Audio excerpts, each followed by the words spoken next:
All right. So, good afternoon, everybody. Welcome to ECON 120, CRN 10560. I've used the same notation on the WhatsApp group that the link is in the chat for those of you to be able to join it. The reason for the WhatsApp group is to be able to communicate quickly with you all in the event that there are emergencies and like if I have a power outage or my Wi-Fi goes down and stuff. And it also gives you an opportunity to be able to communicate with me as well, either directly because you can message me directly from the WhatsApp chat, or you can message me within the group. So either one will work for you in case you want to pass some information along. All right. So the first thing I want to do is I want to get to know you guys a little better. So I want to ask some questions. I see Sean is out, so probably come back in a little bit. I normally start from the top of the list, but today I'm feeling like I want to start from the bottom of the list coming up. So let's speak to Mr. Friday. Yes, sir. Hi, Mr. Friday. How do you pronounce your first name? Is it Zuriel? Yeah. That's it. That's an interesting name. Thank you. What program are you doing with Costa? BBA in management and entrepreneurship. All right. Um, this is your first year, first semester. Yeah. So you're a brand new student. Yeah, I am. Okay. What part of Trinidad are you calling us from? Point 14. All right. Um, have you ever done economics in the past? No, I have not. Okay, so this is new for you. Are Yeah. you doing full time or part time? Full time. Do you have a couple of other courses? Yeah. All right. Have you been able to navigate to the classroom? Um, Not perfectly, but I've been checking around trying to see what You, is what. right. So you got to my page because I enrolled you already to the class. Yeah. Yes, I did. All right. So good. We'll go through some of the page today and we'll have a look and see what's going on with it. All right.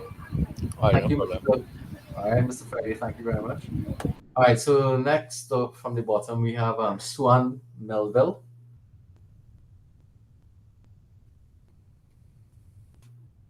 Swan. Hi, Hi, Swan. I'm So what program are you coming from? Or doing? um associate in business administration. All right. Is this your first semester? It's my third year, first semester. Third year? Yeah, this is third year. Uh, uh, and how come you're now doing micro? Well, the semester for March there was a little mishaps with my registration, so I didn't do anything for that semester. So I had to pick it Also, up in September here. okay, so you had some delays then, basically. Yes, yeah. All right. Um, what part of Trinidad are you coming No, to us from? Tobago, Tobago. Tobago? All right, Yep. yeah. Okay. All right, so the online, what part of Tobago, by the way? And it's in the countryside. That's Speyside. Speyside? Oh, lovely part of Tobago, man. Yeah. Uh, Whenever I go there, I love to go down Speyside. It's Yes, really, really good water down that side. yes, it is. Yeah. But the drive is, well, I think they repaired the roads now, right? So Yeah, but it still have a little more repairs here and there to do as well. Yeah. yeah, well, that used to be really bad when I used to first go there. It used to be Um, really, really bad. But okay. the last time I was there, the roads were fairly good. I was able to drive down fairly. It's a good drive, but it's still a nice Mm-hmm. drive. Yes. That's nice. Have you done economics before? No, I haven't. All right, so this is a new for you. All right, thank you very much. Okay. Shakira Jones. Yes, sir. Hi, Miss Jones. What program are you doing? Bachelor's in accounting. All right. So is this your first semester? Second. Second semester? Very good. So you did first year, the first year course already? Yeah. All right. So you got some practice with using the e-classroom and stuff already, right? Yeah. All right. Sorry, let me just find out something. Mr. Friday, are you doing the first year freshman's course? Yes, I am. All right, because that'll help you, learn to navigate e-classroom and stuff better. All right. So Shakira, have you ever done economics before? No, sir. All right. And what part of Trinidad are you calling from? Port of Spain. Port Spain or kind of the what part of Spain? Cookery. All right, that makes sense. All right, that's good. That's good. Thank you for responding. All right, Sean, CDs. Yeah, good evening, everybody. Yeah, What program are you doing? I'm doing a associate's degree in business admin, Okay, this is your first year, second year. What is it? second year. Second year. Yeah, I guess this is your fourth semester. In? no, not sorry, not second year, second semester. Sorry. Second semester. Okay. Yeah, All right. Okay, so makes sense. You did the first year introductory course already. yes, I did. Yeah. All right. Have you done economics before? Nope, No. never. No. All right. And what part of Trinidad are you calling from? Elmont, Port of Spain. Belmont. All right. Good. Good. Yeah. Thank you, Sean. No worries. Risha. All right. You wanted to ask something, Sean? No, no, no. I get. Thanks. Okay. Risha Ragunanan. Hi, Hi, Miss Ragunanan. Um, what program are you doing? I'm doing my bachelor's in business management and entrepreneurship. All right.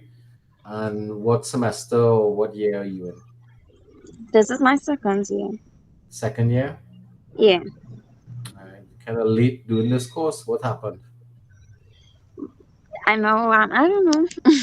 You I don't know know? get it. Yeah, yeah. I know I was going through it because I took 2 years off. I was off for like 2 years. So Okay, that's a long break. Um, yeah, I hope you're better prepared this time around. yeah. Okay, good. Have you ever done economics before? No, No. And what part of Trinidad are you calling from? Or Tobago? Sunny Brandy. Sangre Grande. Yeah, All right. What part of Sangre Grande? right before you come into Junction. Uh huh.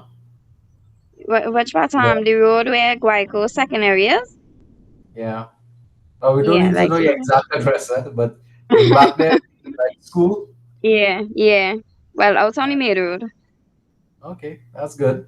I'm actually in Valencia, just for everybody's information. I'm in the Okay, east as well, not too far from you actually. Let's go shopping at that okay. new grocery that opened up there, Extra Foods. Yeah. Go shopping there. It's quite Okay. nice. Been nice one. Ah, Quite a nice one now, um, as it's new and fresh.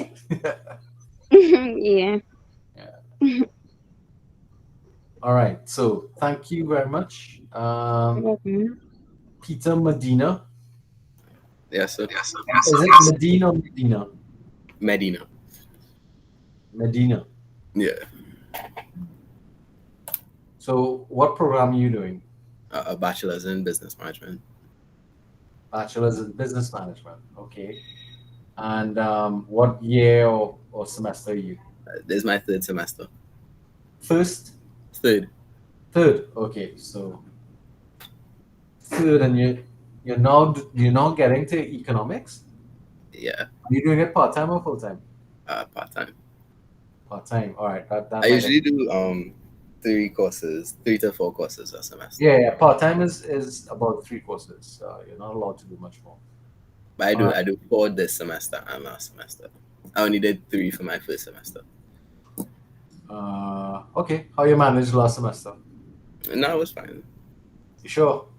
Yeah. No sub stories. I currently have a 3.4. That could be better, man. It Let's see if could. we can get this one to. Let's see if we could get this one to raise it a little more. All right. That's the goal. What have you ever done economics before? No, I have not. Ooh, okay. All right. Thanks a lot, Mr. Medina. All right. Onika James, I see you in here with 2 devices. Hi, sir. Hi, Onika. So you need to mute one of your devices, if you're going to be speaking.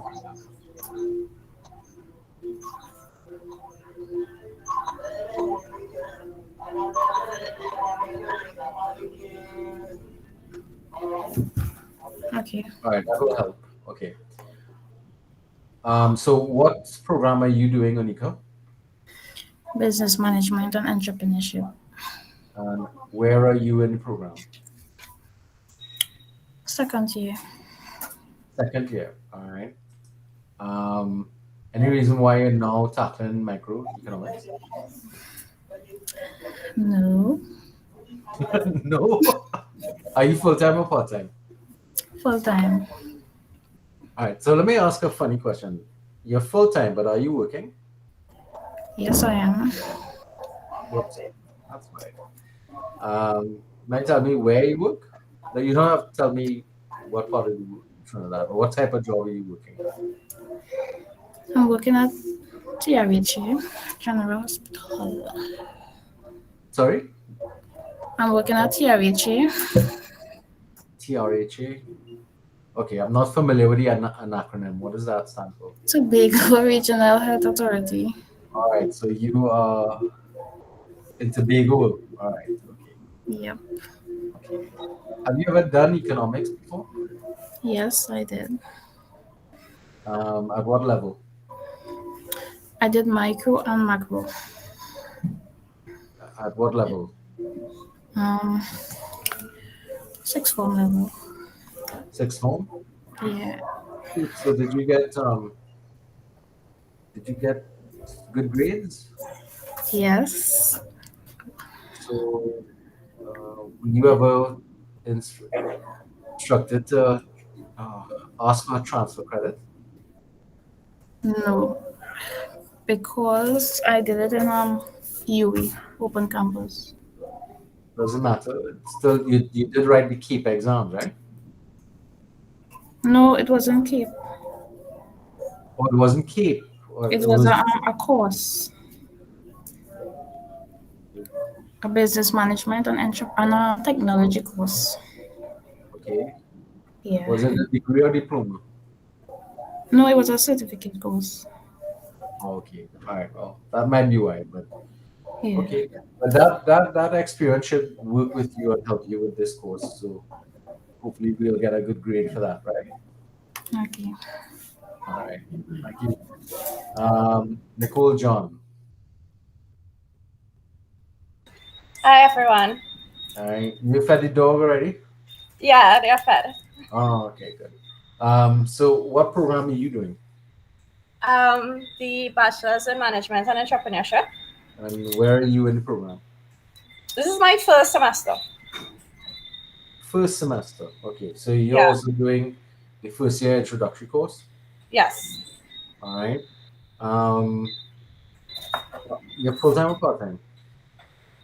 What's that? Are you full time or part time? Full time. Okay. And are you working as well? Sort of like. Yes, I am. I work at the Express. You work at the Express. Are Yeah. you a reporter? No, I am not. So what do you do at the Express? I actually work for the general manager and the editor-in-chief. So I oversee the staff and coordinate their jobs that they will have to go on. Okay. So are you doing HR? If what? You should be doing HR, not Well, I know this course has some HR programs in it, so have some it's worth a HR. try. Yeah. All right. Sounds good. But you're doing the business admin program. Yes. Have you ever done economics before? I did it in Form 6. How long ago? Oh gosh, I have to say how long ago. It was a good while. A good while. More than 10 years? Yes. More than 10 years? I'm in my 30s. Let's just say that. Okay. Yeah. All right. Okay. Yeah. All right. Hopefully you will still remember some stuff. So Yes, I do, because I copied the textbooks. I was doing some readings yesterday, and things sort of started to come back to me. all right. So you looked at Unit 1 then. Yes. Oh, a real proactive person then. Try it. Yeah. That's good. That's good. All right. Thanks a lot. What part of Trinidad are you calling from? Digger Martin, Diamond Vale. All right. Good. Mhm. Just to be fair, Onika, what part of Tobago are you from? You're calling us from? Whim. Sorry? Whim. Wim? Yeah. Where is Wim located? On which side? The leeward side or the windward side?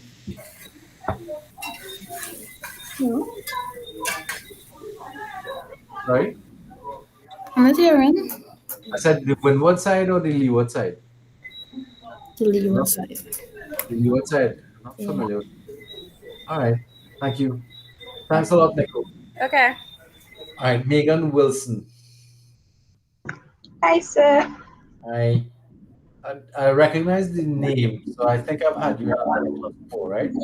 Yes, leadership and ethics Okay. last semester. Last semester. And what semester is this for you now? Third semester, second year, and I was the youngest in the class who got that course, and it was really for like third and fourth year students. So that's why, and now I'm Well, doing econ. yeah, okay. We'll see how it works out. All right, so you're full time, right? Yes. All right. Are you working as well? No. All right, so you're just a parasite in your house? No. Oh my gosh. All right, cool. Have you ever done economics before, though? No, I haven't. Okay. All right. Okay, thanks a lot. No All right, problem. Kaylee Gopi. Hi, sir. Hi, Kaylee. What program are you doing? I'm doing my associates in business admin. All right, and what semester is this for you? This is my first semester. All right, so your branch. So I guess you're doing the first year course as well, right? Yes, I am. Okay, and the have you ever done economics before? No, I haven't. I haven't done economics. All right, and are you working as well, or you just studying? I'm studying. Okay, so you're full time as well. Yes. All right. So and you've never done econ. I have not. All right. So what part of Trinidad are you calling from? I'm from San Fernando, Cookie. Cookie. All right. Yeah. That's good. That's good. Okay. Thank you very much. You're All right. Joel Archer, Roya. Good afternoon, sir. Hi. Good afternoon. Well, I know you, but let's introduce you to the rest of the class. So, what program are you So, doing? a BA in business management and entrepreneurship. And this is what semester for you? First semester, but I did an associate degree in journalism and public relations before. Right. So it's technically not your first, but your first in this program. Correct. Right. Okay. Good. So, question: have you ever done economics before? No, I have not. And you're working as well, right? Yes, I am. And you're attempting to do this course full time as well, right? Yes. I don't know, we're brave, you know. Um, where are you calling us from? St. Augustine. All right. Yeah. Mind telling or sharing with the others where you work? I work for NCRHA. I'm at Coover Hospital right now in the HR. Oh, so you have a compatriot in Tobago? I do. Yes, there you go. All right. Yeah. All right, thanks a lot. I expect I'll be hearing from everybody. Did everybody get to the link for the WhatsApp class group, chat group? Yes, sir. Yeah. Okay, so let's. Yes. If anybody didn't get it on in the chat, just let me know. That's the chat for this thing. Because if you came in late, I don't think you'll get the chat. I'll just post the link again. Hi, is it Deja Bridgman?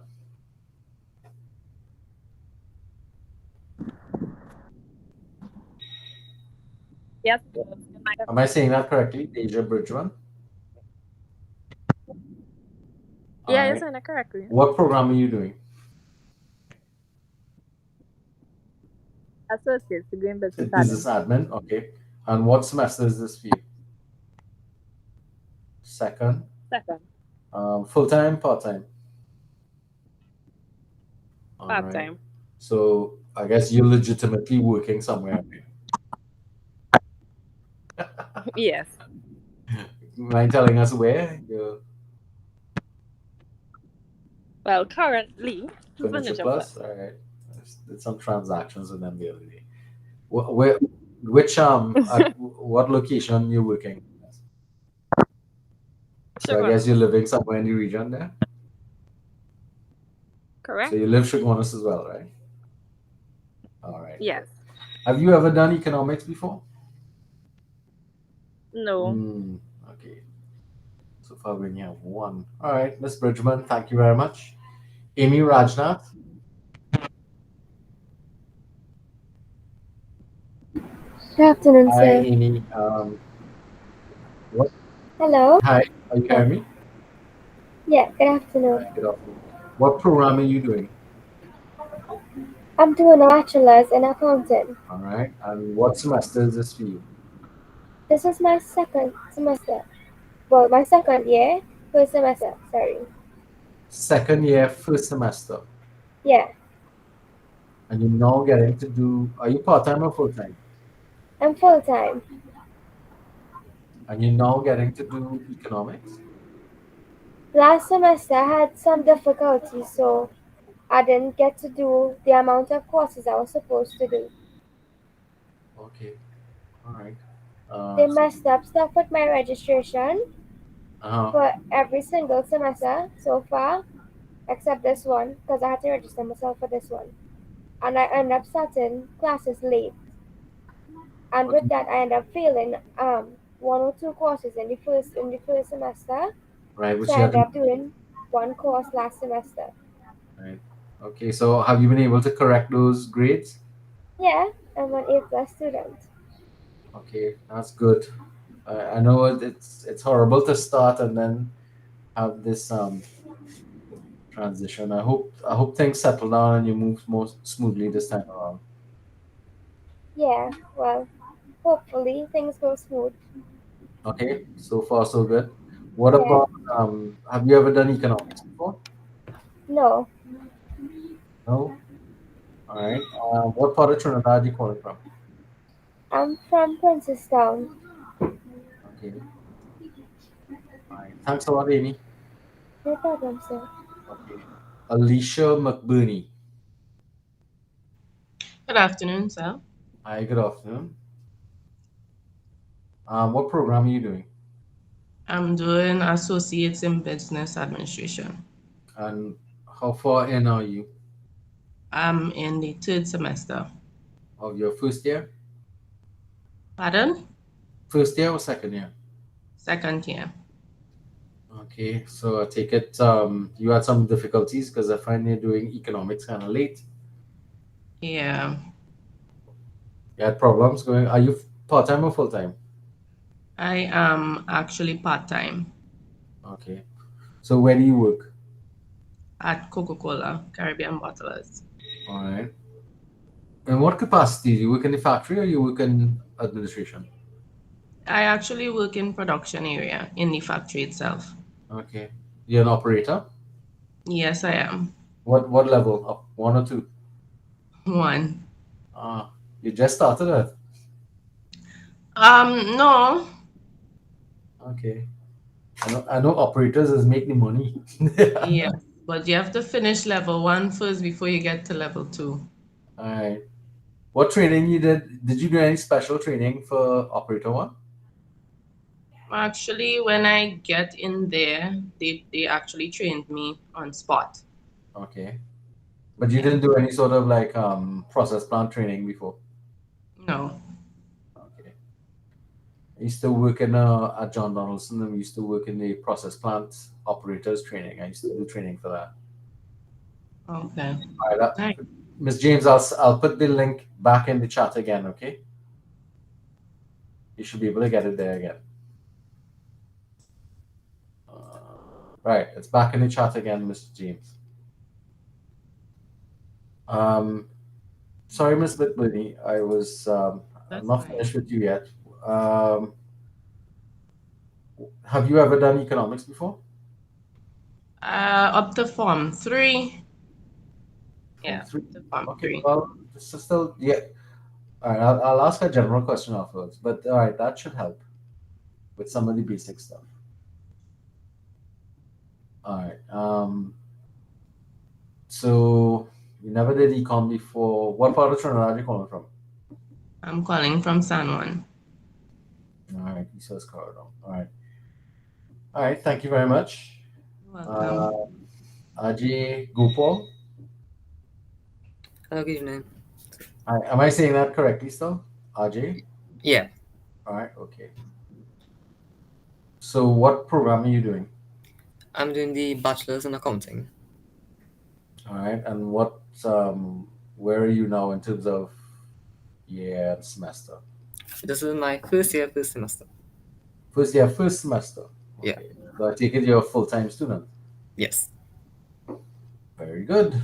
And that you're doing microeconomics immediately is what you're supposed to have done. Y'all other folks. This is what the way you're supposed to do it. Mr. Gopal, have you ever done economics before? No, I have not. You haven't? All right. And what part of Trinidad are you calling from? Pinal, San Francisco. All right. Are you working or you're full-time? I'm full-time. I'm not working. You're full-time and not working. All right. Are you going to be looking for a job though? Yes. All right. Because are most of your classes at night? Yes, I think so. Okay. Well, as long as they don't they aren't all synchronous, then you should be able to manage that in any event. All right. Did anybody else come into the class while I was speaking to other people? Not seeing anybody else. All right. Okay. Anybody has any questions they want to ask me so far? I know there are other things we need to talk about, but so far, are we okay?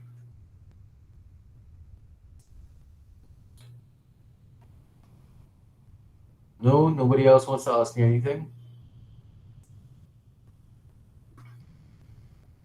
Anything they want to find out about? Not right now, sir. All right. So I'm going to start presenting because I want us to go through a particular document. It's the course outline. Let me bring it up. I hope some of you all have gone online and downloaded it. Let me know. Has anybody? Yes, sir. Yeah. It looks like this. You're seeing this? Yes, sir. Yeah. Yes.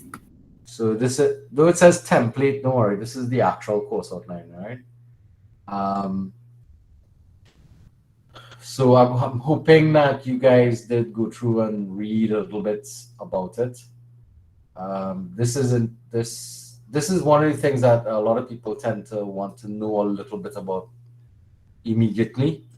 Um, so you'd understand how the course is arranged and how it's assessed. So there are 7 quizzes. There is one individual research paper, one individual articles journal, one group presentation, which is then split into a research paper and a presentation of it. So those are the marks and allocations. We're going to go through all of the the the assessments individually so that we kind of get a better understanding of it. And there is one forum discussion, but it's not for marks, it's to actually help you with the individual research paper. Okay, so we'll go through those things. Below here we have my name, my phone contact, and you see 3 email addresses. The last one there is my private email, just in case something goes wrong with the COSTAT emails. And I prefer that you use my COSTAT emails because, well, it's for monitoring purposes. But in the event that something goes wrong, you have a backup there just in case. Generally, I like setting up that WhatsApp chat group because you all could post questions in there, and make more immediate communication with me, so that if something is going wrong or some issue is happening, we can have quick communication with each other, which is why I set up the group chat. I want to give a few people administrative rights on it as well. I'll do that after class, so that in case we need to add people and stuff like that who are not here today, then other people could assist me with doing things like that. Would that be okay with everybody? Sure, Yes, sir. sir. Yeah. Anybody has any problems with using WhatsApp as a method of communicating?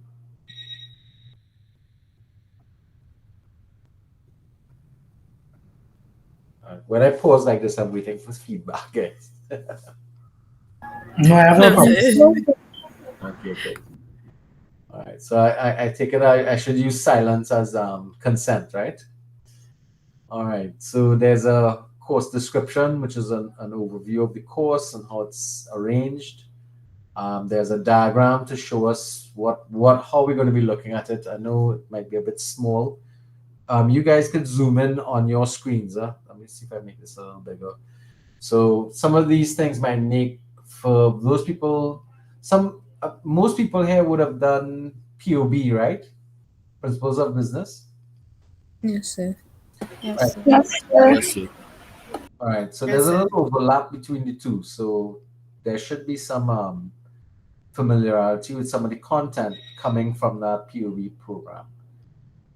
For those people who did the online, any sort of microeconomics and macroeconomics, a lot of this will be the same. Now we have a lot of areas, key concepts, and then we have the different types of economic systems, then how the market system operates, because we're going to focus our attention on market systems, because it's probably the most complex, as opposed to the command and the mixed and traditional economies. Well, we don't have much traditional economies, but we do have a lot of mixed economies, and therefore we're going to be looking at that as well.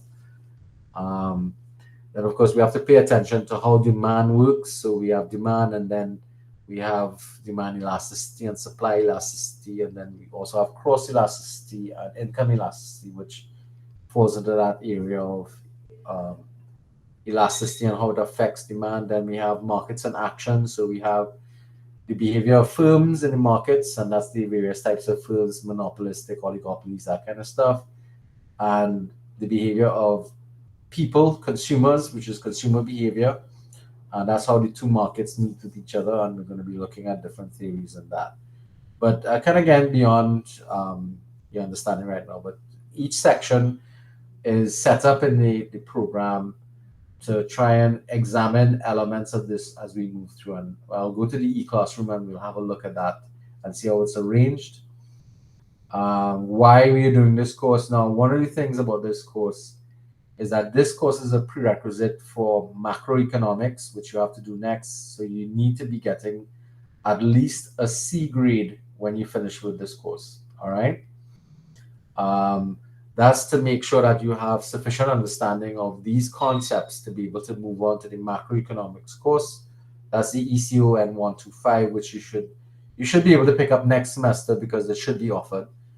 And for those of you who are doing the bachelor's program, the macroeconomics is a prerequisite to the entrepreneurship, ENTP 220, which is Caribbean business environs. And in the bachelor's part of the program, there is managerial economics that is also that this is one of the prerequisites for it. So it's important for people doing like yourselves doing the business programs that this course is specifically designed to take into those further higher level economic courses. So, but this is the foundation, and therefore it's critical that we get the foundation set right so that we can build on it in the future courses that you're going to be looking at. All right. Um, Aims and objectives. As I said, you guys can go through and read this in more detail. These are the basic learning outcomes for the course. Again, you can pay attention to that. This table here tries to break down the learning outcomes that were listed above into what part of the education area we're trying to affect, which is divided into cognitive, psychomotor, and affective domains. This is more what we call education theory. Cognitive is really knowledge-based stuff. Affective is attitudinal, and psychomotor would be behavioral. Well, sort of a combination of behavioral action. So we have a few skills that you have to be able to do. We see here. Yes, somebody wants to ask a question. I'm hanging doors, but hang back. Ms. James.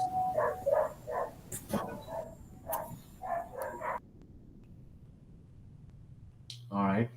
And then, of course, the learning outcomes are linked from the course is linked to the programs that you're doing.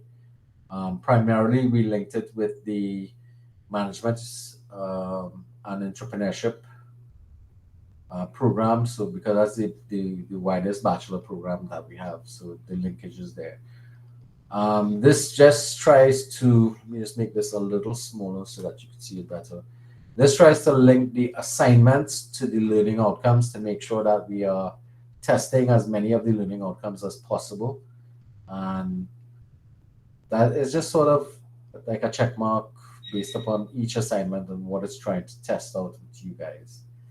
All right, and you can see that the written project is going to utilize the vast majority of your learning outcomes in terms of doing it. Teaching methods. So we don't have a session like this every week. This is what we call a synchronous session. But we will have a few of these sessions every week.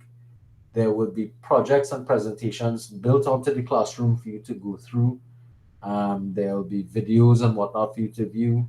And then there'll be things for you to do online to be able to complete your, kind of evaluate yourself and your understanding of the work that you've done. And of course, you can communicate with me throughout the entire process if you're having problems, if you're not understanding material. So even though I said that we're not going to have classes every week, it doesn't mean that if you all need additional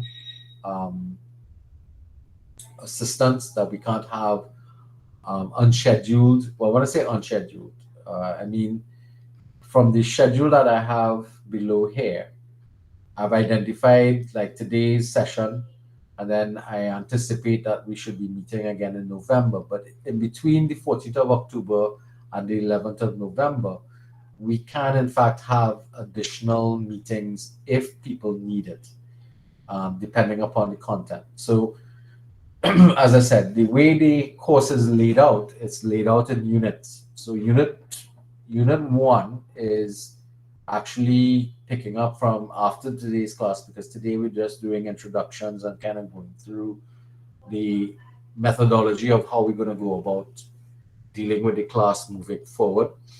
So unit 1 on the page has a PowerPoint presentation. There are a couple of readings that you can go to a couple of videos, and then at the end of the unit there is a quiz. So every unit has its own little quiz.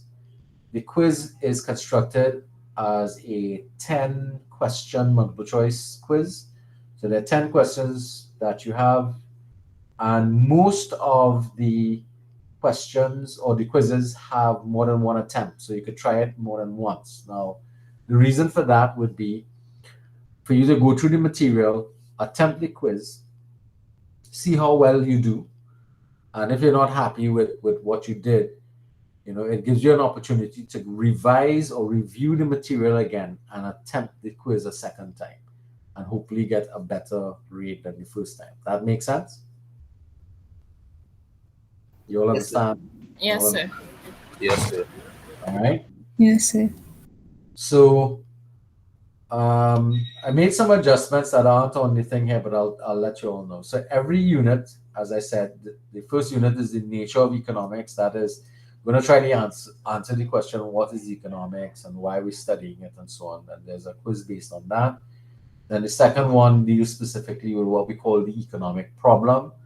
And when you do the unit, you'd realize that the problem of economics is the problem of scarcity. And in that thing, it looks at how economic systems are designed to try and respond to that economic problem of scarcity. So there's a number of things that are available for that. Then we're suggesting then Unit 5, consumer behavior, is I am anticipating that you should be tackling this in week 4 and 5, which is between the 4th to the 11th of November. And I expect, because this might be a tricky area for you, that I want to do a live session with you to just make sure that you all are understanding things. I'll go through the PowerPoint presentation with you. There are a couple of videos that you look at in terms of the different approaches to understanding consumer behavior. And hopefully that would help with you understanding it, because understanding consumer behavior is kind of critical for us to develop the next unit, which is demand and supply. So demand and supply is the next unit, which should take another 2 weeks for you to cover the material, then attempt the quiz for that unit as well.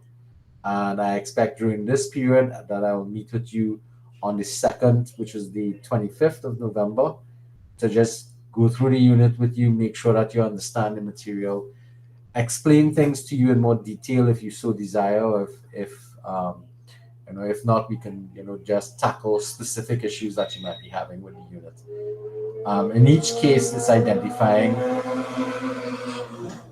In each case, it's identifying a chapter of a textbook and PowerPoint presentations that are available. And in this case, there are 2 PowerPoints. There's one on demand and one on supply, I believe. So I'll check and make sure that that's the case, because it's 2 basic concepts there. By week 8, we expect that your individual assignment will be submitted by November the 28th, and we'll check on all these due dates coming forward. And that individual assignment is valued at 20% of your final grade. Then by week 8 and 9, that brings us to December. You should be looking at elasticity. And as I said, elasticity is an extension of demand and supply. And there's a quiz for elasticity that's available as well. And I expect that we should be doing an online session on the 9th of December. So you see, it's almost like every other week we're going to meet with each other, kind of thing like that. And as I said, in the event that people are still having problems, we can still meet on the days that we don't have. Sorry about that, guys. Clicked on the link there inadvertently.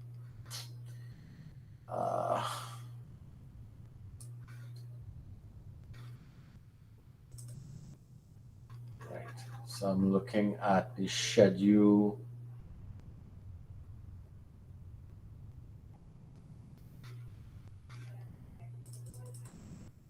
All right, so we were looking at here, right? So once you finish with elasticity, then we're moving into the final areas. So by the end of December, we should be looking at theory of the firm 1, couple of PowerPoint presentations, and by the beginning of so I'm hoping that you're familiar with the idea that the semester is going to stop on December 25th and resume on January 2nd. You're all familiar with that, right? Yes? Yes, sir. Okay.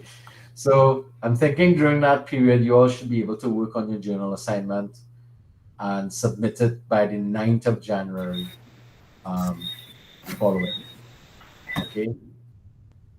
And then when you come back in, we just have a little bit to finish in theory of the firm 2, which really has to do a lot more with graph work and stuff. I expect that I'll be meeting with you in one of the 2 days for that 1 or 2 weeks, just to kind of touch base with you all, make sure things are okay. I might run a shortened session with you all on the 6th, as it's the first week back from the Christmas vacation, to just make sure everybody's okay. So it wouldn't be a full session.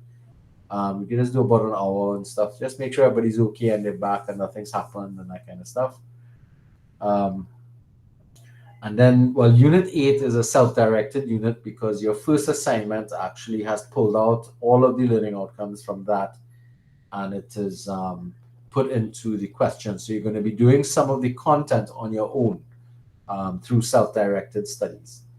So the content of Unit 8 is contained in your first assignment or individual assignment. Week 14, which is the 20th of January, I expect to be meeting with you all to make sure that everybody's on point with their readiness for their project presentation. So we're going to be doing a review session there, and we review more than just the preparations for the presentation, because your project presentation comes up the following week, and that closes off the class in terms of actual physical classes or online classes. But you still have some time until the 13th of February to submit your project, your group project. And the quizzes for all of the units will... What the hell is this? The quizzes for all of your classes will close, all of the units will close on the 30th of January. All right. And collectively, all of the quizzes count for 30% of your final grade. So there are a number of quizzes that you're going to do, and they will collectively add towards that grade. All right. Any questions on this so far?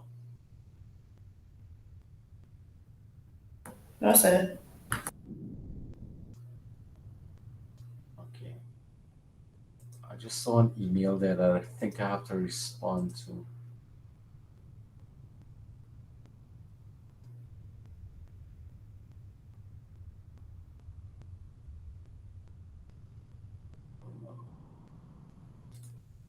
I don't remember this student being here.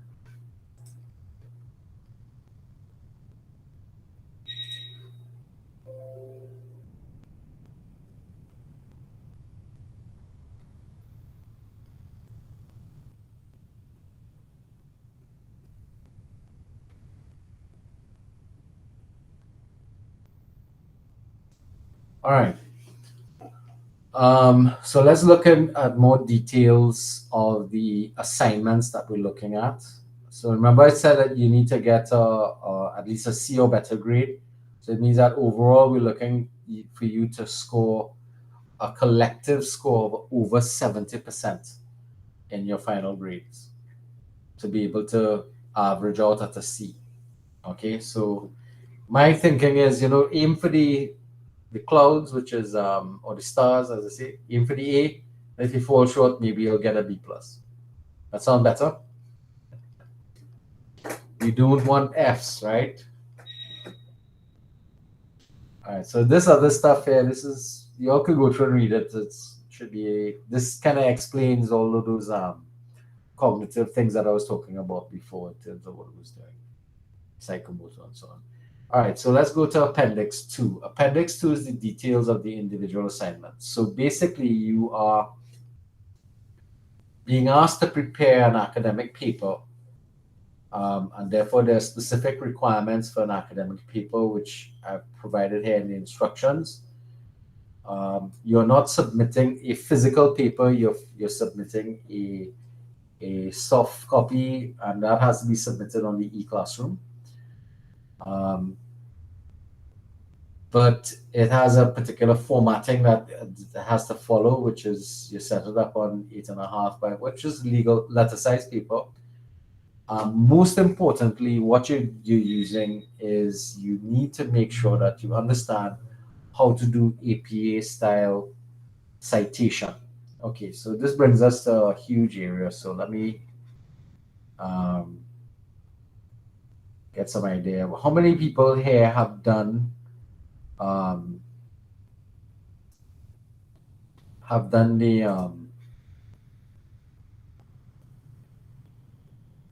how many people here have done libs 130? Yeah, I did it already. I did it As too. well. Everybody? So you can repeat. Libs 130. Fundamental research skills. I didn't do it. So I didn't do it. Like if you're, I did I it didn't do it. too. if you're in your first semester, then you're highly unlikely that you've done it. So what do people understand by the term citation?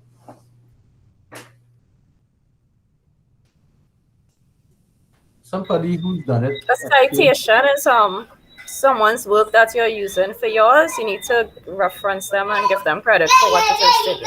Shh, Christian. Yeah.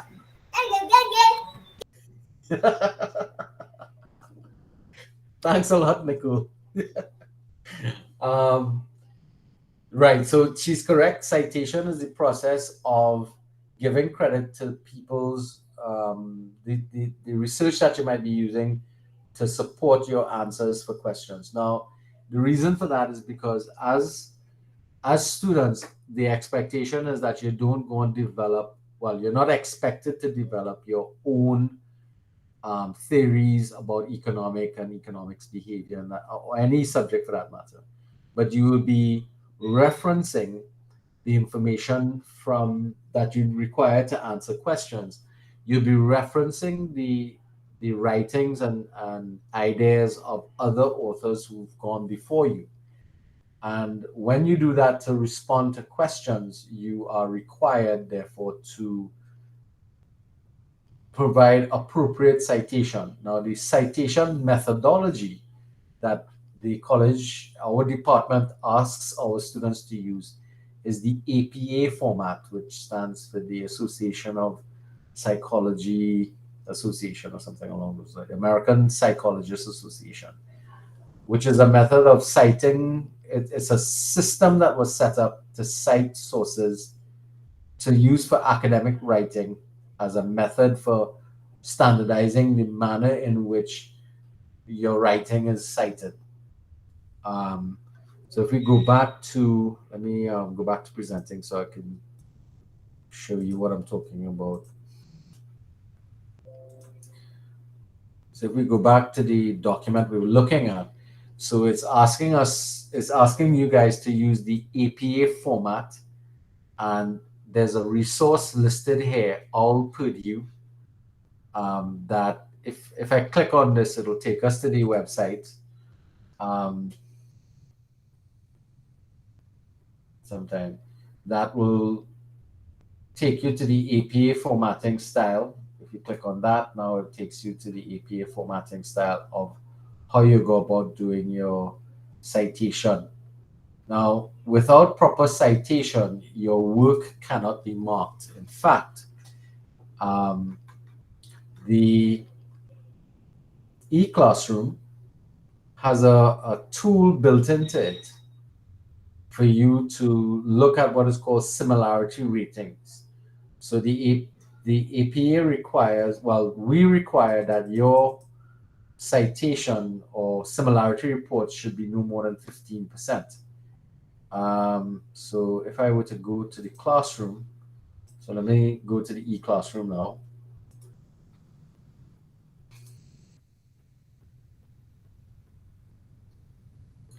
We go to your class, which is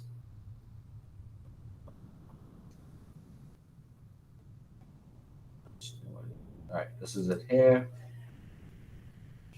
So this looks familiar when you guys go to the class. Yes, sir. Yeah. So Yes, these are sir. the two economic textbooks here. Plus, I added a dictionary. This is the course outline that we're looking at now. You could download that from here as well. The group pair evaluation form is for something else that goes on. We'll get to that when we look at the group projects. All right. So this section here that reads Turnitin submission portals. This is a portal that if I click on it, it'll bring it up and you'll see what I'm talking about. This allows you to submit your documents for comparison in the database to look at how similar your work is to other people's work. And what we're asking is that we don't want you to have a similarity rating of more than 15%. If it exceeds 15%, then you really probably need to redo your assignment. Well, not say redo, but edit your assignment to get your similarity report down. So you'll get a report that you'll be able to view. And in viewing that report, it will show you what the similarities are and where they come from. So this system is going to compare your work to other work around the world, and also work that was already submitted into the COSTAT database as well. Now, there will be some similarity that will come up for the questions and your content pages and your cover pages and stuff like that. That's because those are commonly utilized by other students. So we'll have to ignore some of those things. So although you might get a similarity rating of 30%, you have to go and look at it and see, well, how much of that is my table of contents and my cover page? Because if it represents the, let's say, 16%, it means that your actual similarity is not 30%, but actually 14%, because 14 plus 16 will give you 30, correct? So it means that you're okay. So don't get worried if your number seems a bit high. You have to kind of examine what is being called similar to be able to determine whether or not they're just parts of it that are being compared to because this assignment was used previously, and therefore the questions themselves will come up as listed as similar. So I'll guide you all with that, especially when you make it. All right. So you can see the start date. The start date for submissions is already open. The due date is the 28th of November that we spoke about before.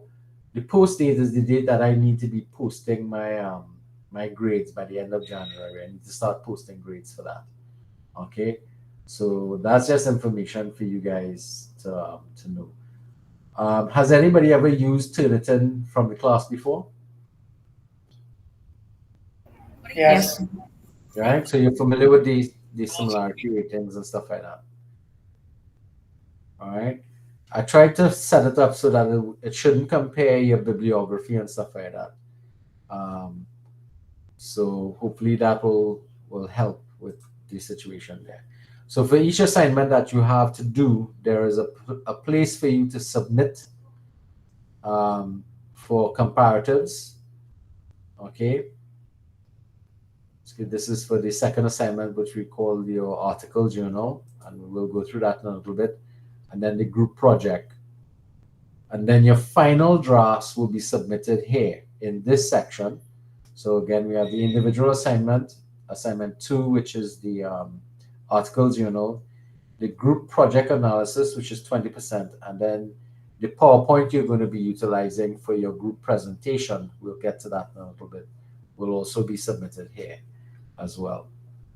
And then we have a peer evaluation. I'll discuss that. And then I spoke about this online discussion before the individual assignment. So let's go back to the course outline and start to pick up there. So citation is important because generally what I've found from a historic point of view is that most students understand how to answer the questions and write up their responses. But what they don't quite get is the proper process of citation. And that is where you tend to lose marks because as we go down here, these are the actual questions you have to answer. So using graphical illustrations explain consumer behavior. Now, a graphical illustration means you have to get some sort of graph. It doesn't mean you have to go and draw the graph yourself, although you very well can. But you can download from online graphical, pre-designed and pre-laid out graphical stuff. But there's no problem in doing that to assist with your explanation, but you need to cite the source of it so that you don't get accused of plagiarism. So plagiarism is when you try to take somebody else's work and pass it off as your own. And that's what we're trying to avoid. So these are the questions here that are those. So you have to get your graph and then use your graph to explain what is consumer surplus. So it's not just about putting up a picture, it's about explaining what it means, how it works, and what it measures. Similarly, for the other sections, for example, try to explain with examples what is an inferior good, what are Giffen goods, what are Veblen goods. So in explaining those, you would have to, that you can use graphs and that, but you don't need to. You can actually just simply discuss them and explain them from that perspective, and of course get some examples for them. And then you have ceilings and floors. That's another set. Explain advantages and disadvantages. So this is the assignment questions for the demand supply. Then you have some questions that come in the area of economies and diseconomies of scale.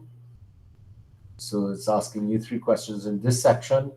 Then it's going to ask you a number of questions in distribution of income. So there are different sections of the syllabus that the questions are pulled from, or the learning outcomes have been pulled, and you've been asked to go and do the work on your own. Right? So far, so good. You all understand what this is going, where this is going? Yes? Yes, sir. Yes. All right. So the way in which it's going to be marked is that your content carries 70%. So all that stuff there counts for 70. The way you organize, layout, and arrange your work counts for 10%. Your use of language is 10%, and your citation is 10%. So language usage will cover spelling, punctuation, grammar, word usage, or the appropriateness of the words, and your sentence construction. So, and citation will obviously be the appropriate use of the APA formats of citation. Okay, so you understand you can lose. Now, the rule for us is simply this: if your citation is over 15%, I cannot mark it. It means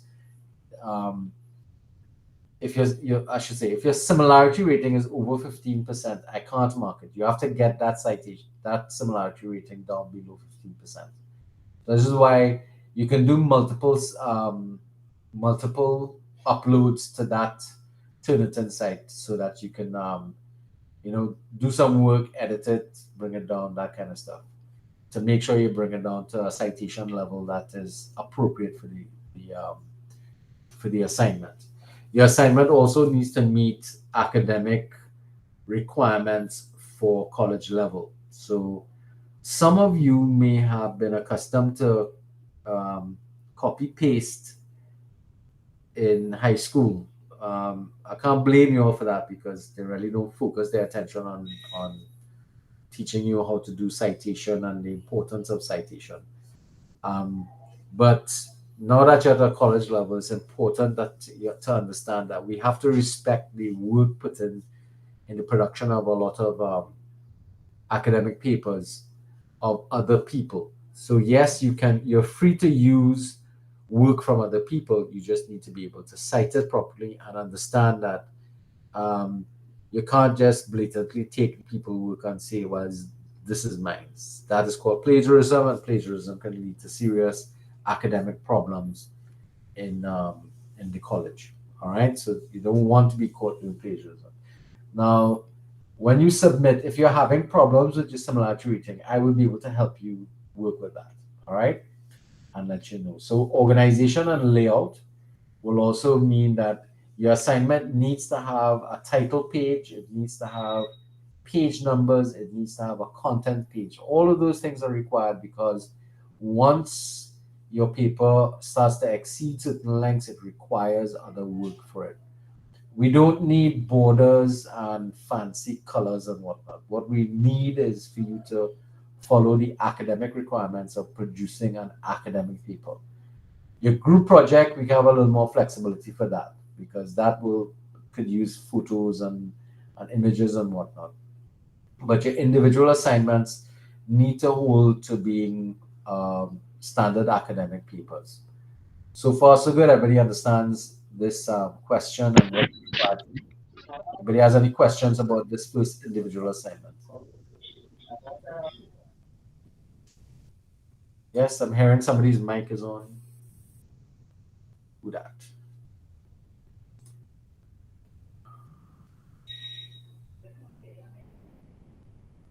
Nope. All right. So coming back to the course outline. So that's the assignment. There's a rubric here also provided for you to understand how marks are going to be allocated across the board for the marking of the assignment. All right. Everything is set up to be marked out of 100%, even if the marks add up to more, the percentage value is just going to everything is marked out of 100% across the board. All right. All right. Let's go to this.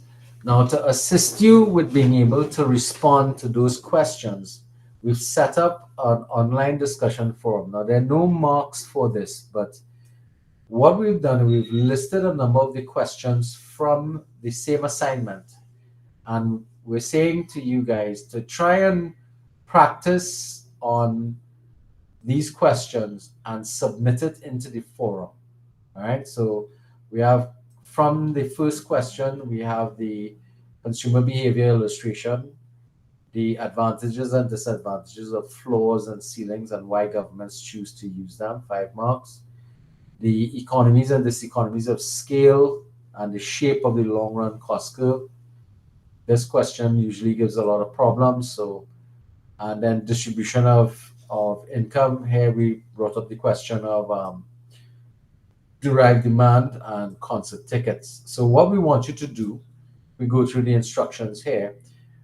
Students are required to answer all the questions asked as well as provide a critique of at least one of your colleagues' responses. Now, the way you're going to do that is you're going to answer each question and put it into a document and then go to the e-classroom and submit it in the online discussion forum. Now, you have to submit your questions before. Let me make this a little bigger because I know some people. You have to submit before you comment on what other people have said.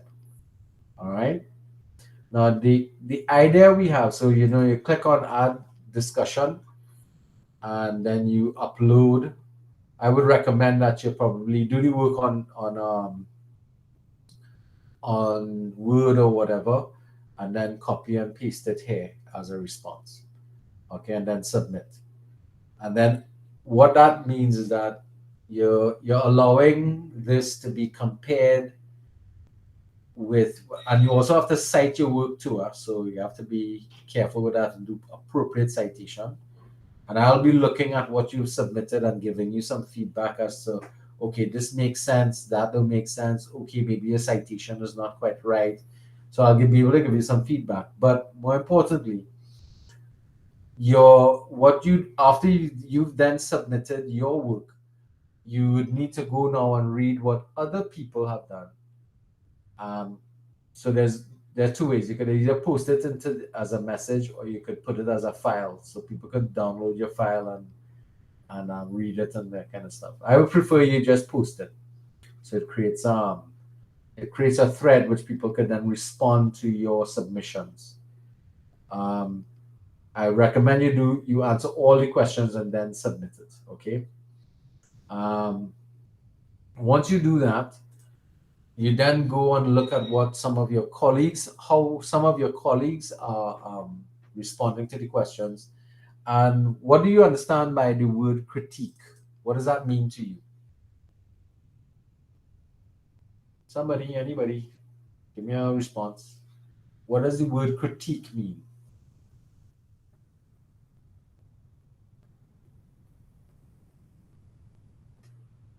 You're still there? Is this a detailed analysis assessment? Say that again, sorry. Is it a detailed analysis assessment or something? Well, it's an analysis. The level of detail. Evaluation. Evaluate. But what does evaluate mean? Yes, Amy, go ahead. It's like a review on their response. Right? And reviewing doesn't mean that we only look at negative things, but we look at positive things as well. We look at both aspects. Right? So we look at people's work and we say, hey, this was really nicely written. I like the way in which you use this and how you use that. I think your examples that you utilize are really good. I didn't quite like or understand this element. That kind of feedback is useful, but what you want to do is you want to be practical in your and objective in your analysis. All right, so you don't go on there and tell somebody, I ain't like nothing that you write. I don't like you, that kind of thing. There's something really dotish. You want to be professional and at an academic standard. That makes sense. So in essence, is basically what you'd like to hear from your lecturers, and you need to. You could point out where there may be flaws, but it's not only about pointing out flaws. You also have to point out strong points or correct areas of the assessment. All right, everybody kind of understand that a little better. Yes, sir. Yes, sir. All right, good. Okay, so that's not, so this is not going to be for marks, but I am hoping that you will understand that I hope that you understand how to go about doing the usefulness of getting involved with this online forum, because we're just kind of experimenting a little bit with it to see if it helps you all, because generally the first assignment students have problems with these questions. So we decided, okay, let's make a forum about it so that you all can help each other, because although you're in class and you're doing an individual assignment, doesn't mean that you're isolated from each other. So you could have an open discussion with each other in relation to that, and hopefully it will help to make things more understandable for everybody. All right, so kind of like pair share. The term we're using here is pair share. Pair share means you're sharing among yourselves in the hope that we bring better understanding. And of course, I would have to overview everything to be able to make sure that the discussions that are happening are going in the correct manner. All right. So again, before you do any assignment, you need to review the materials first. All right. So don't go off half-cocked and just try to do things without reading the stimulus material. That brings us to the second assignment. All right. Assignment 2 is called an article journal assessment. So what you're required to do is first and foremost, you have to find an article, either local, regional, or international, and you're going to use that as stimulus to answer a couple of questions down below. Again, the same process. You have to cite your sources and everything, and put it into a document that meets the quality of academic papers. All right, and of course we talked about using the citation as well. Remember, citation. Now the first thing is you have to find the articles. The articles cannot be older than 6 months. Anything older than 6 months is useless. They could be local, it could be regional, it could be international articles, but it has to be an article that addresses one major topic or concept from the course. So it means that you need to find something that will be first and foremost related to economics, and it has to be relatable to various aspects of economics, be it the economic problem, be it the economic systems, be it demand, supply, consumer behavior, or behavior of firms. So those are the areas you're limited to. Now, before you choose the article, well, when you choose the article, I have to make sure that the article is actually good. So you have to send me the article to review for you before you use it, because I don't want you using an article and it's actually not, a good article. So from time to time, I might share articles with you all on the chat, and it doesn't matter if people use the same article because everybody has to do their own work. So we could share articles with each other. Say, I found this article and this looks interesting. Now, we've recently had a budget speech, so you're likely to find some interesting articles on the newspaper locally. But you can also find articles of an international or regional flavor that you can utilize that has some sort of relationship to demand, supply, elasticity, one of the concepts that we have outside there. So the idea here is to expand your reading so that you could find something, some sort of article. The idea is to be able for you to take the concepts in the classroom and link it to the real world outside there by looking for where these concepts are actually in practice outside there, or in action outside there. More than practice. It's not necessarily going to be practice, but you can observe the theory in reality then, so to speak. All right. So the first objective: apply the content of the class to real economic phenomena. So the questions that you're going to do are these. What is the article about for 5 marks? That's actually a summary of the article. I would always recommend that you post in your assignment the article itself. So you either reproduce the article and cite it, of course, or you add it to the paper as an abstract down below. And of course, you need to put the link to the article, especially the article. I would tell you find articles online. It must be much easier for you to cite sources for it and that kind of stuff. You have to identify two economic. Well, actually, I think it is one.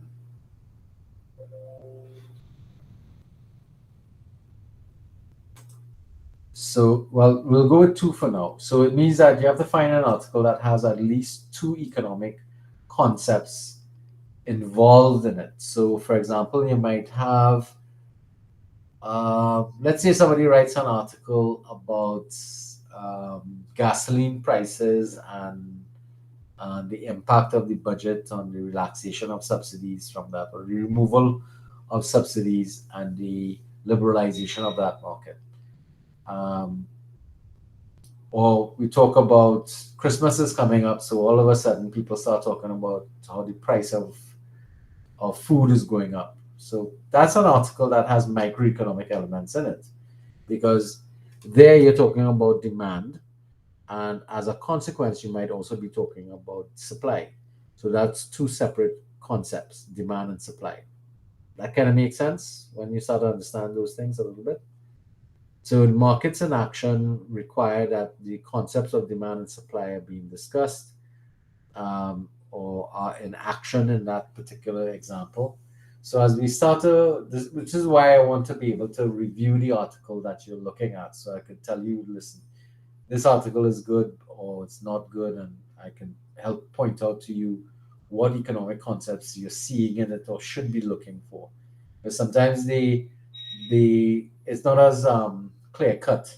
So I expect that we should be having some one-to-one discussions via the WhatsApp chat group, or we could call each other and have a chat about it in relation to that.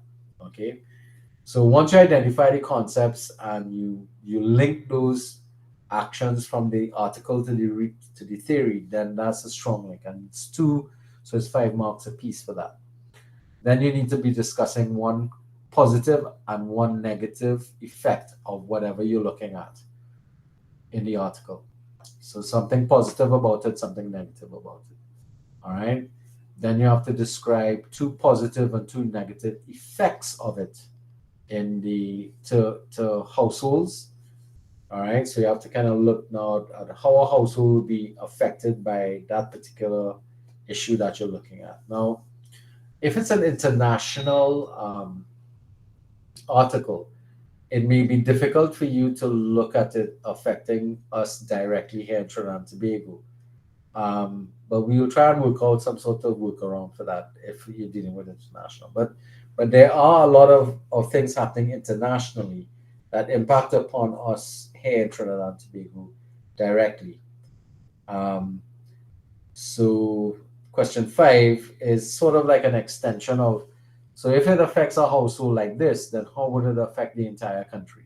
Which is a little unfair because that's more of a macroeconomic piece of analysis. But it wouldn't be a stretch for you to kind of take it to look at that, what the one positive and negative effects that will have on the country as a whole. So there are issues that we can bring up based upon the kind of articles that you locate. And the last question here, I believe, or well, the second to last question, do you think government intervention is necessary? So you'd have to kind of justify,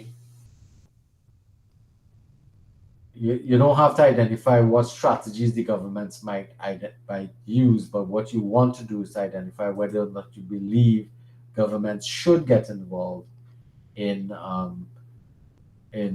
addressing the issue and controlling it. And then you have to also look at what is likely to happen if government does intervene. All right. And then in this question here, this is where you would describe 3 measures you would recommend government to implement to deal with the issue or problem that you're looking at. All right. So maybe it's to set ceilings or floors, or put a tax on it or something along those lines to be able to deal with the issue. And as I haven't read here, please ensure that I, as your lecturer, approve the article before you start the assignment. So it means that from today onwards, you should be looking for articles. And as I said, if I find articles as I am moving through, reading things on a regular basis, I will post them into the chat and say, okay, this is a nice article for you guys to possibly read and use for your thing. So feel free. And as I said, it's not that everybody has to find their own article. More than one person can handle one article. So you're free to share articles with each other as well. All right. Again, the general marking system is content 50%, layout and organization 10, language uses 10, citation 10. So you see, this one's more is geared for marking out of 80, but we're going to translate everything into 100%. So that's why you'd see the marking like this in the rubric. All right. So this rubric is a little more detailed in terms it goes by question by question to look at how it's going to be laid out. So can I give you a general idea we're looking at? So far, so good. Any questions about the article journal? No, sir. Yeah, everybody's understanding this, huh? I have a quick question. Yes, go ahead. If it is a writing review paper and I'm not using anything to get that citation. I just write it from off the top of me, on top of my head. Would I lose marks in respect of not having a citation, Yeah. or need to have a citation? Well, do you have a doctorate in economics? No. Right. How are you going to shape an informed opinion? You see, what we're trying to avoid is what I like to call rum shop economics. I prefer that people have informed opinions about something. So, in order to be informed, you kind of have to evaluate the ideas and concepts from other authors. So it's not going to be something that you would have off the top of your head have. Now you might have top of a head reaction. That's one thing. Okay, so off the top of your head, like so Sean, I think it's Sean that is Yes. asking the question, Yes. right? So like off the top of your head, when I talked about the full removal of subsidies on fuels, off the top of your head, what is your reaction to that?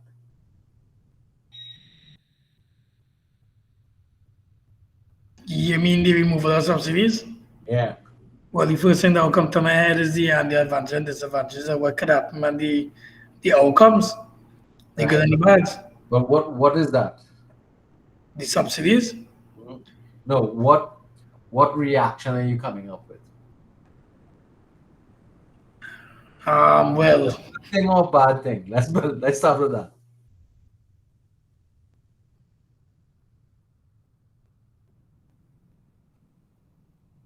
What is likely to happen as a result of the removal of subsidies of a fuel price of fuel supplies? Isn't the price likely to go up? yeah, I would say if the subsidies has been removed, then likely that the country wouldn't be getting enough income. So therefore, the country will have to basically get that revenue from somewhere else, which is like taxes or whatever the case may be. Well, is subsidies part of income or spending? Subsidies is money that coming in, correct? No. No. This is why we have a question about subsidies. A subsidy is something that a government pays for us. Right, So, right. right. So, are you in receipt of gate for the use of this program? No. Right. So, did you receive gate for another program that you did? Yeah, long time ago. Right. So, gate is a subsidy. It means that instead of you paying for it, the government paid for it. So, it's the same thing when you go to buy gasoline or put fuel in your car. The government has paid part of the price of a liter of gas for you. So now that they removed it, it means that we are faced with the full price of the item at the pump and not a deferred price that was shared between the government and the individual. That making sense? Yeah. Just like how the government paying for the subsidies for fuel for tea and tech. Correct. Subsidy. Right. If they remove that, our light bill will automatically raise. Right. Because if the government is reducing its subsidies to all state institutions that are consuming, it means that the institution now has to bear the full cost of the item. And in other words, what they tend to do is transfer that increase in cost onto the household. So that is the kind of cause and effect that takes place.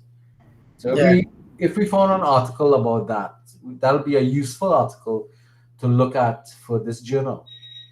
All right. So after you would have summarized the article, and you'd have start talking about what economic concepts have we just discussed there? Well, we talked about two. We talked about subsidies. Yeah. Yeah, correct. It's going to affect demand and supply. So two concepts come there one time. You follow? So you understand how that connection comes up. And of course, what is one positive thing and what is one negative thing? Well, one positive thing is that the cost to the taxpayer is going to be less because they've reduced the subsidies that government is paying for that purpose, for let's say for fuel consumption. The negative impact of that behavior or that decision is that it now places the burden of the full price of the thing on the consumer, which is people in the public. So now, but it wouldn't affect everybody in the public. If you don't own a vehicle, will it affect you? Not necessarily, No. right? It doesn't affect you immediately, but it might affect you further down because people who are driving taxis and that kind of stuff. Yeah, it might probably affect me, like, let me say, transport wise, taxi fares, those kind of things. Yes, when and if As a that, minor effect. well, not a minor, it might be major, depending because it hasn't really taken root yet. Okay, But they actually, it is, yeah. right. Prices went up, Chagonas and Sando. Yes. So you'll find that fares for taxis, transportation cost would might change as well or be affected negatively.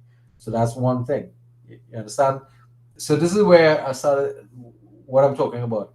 When you're doing the article, what you're trying to do is to find, okay, well, this is something that's happening in our country now, and it's asking you to evaluate it from that perspective.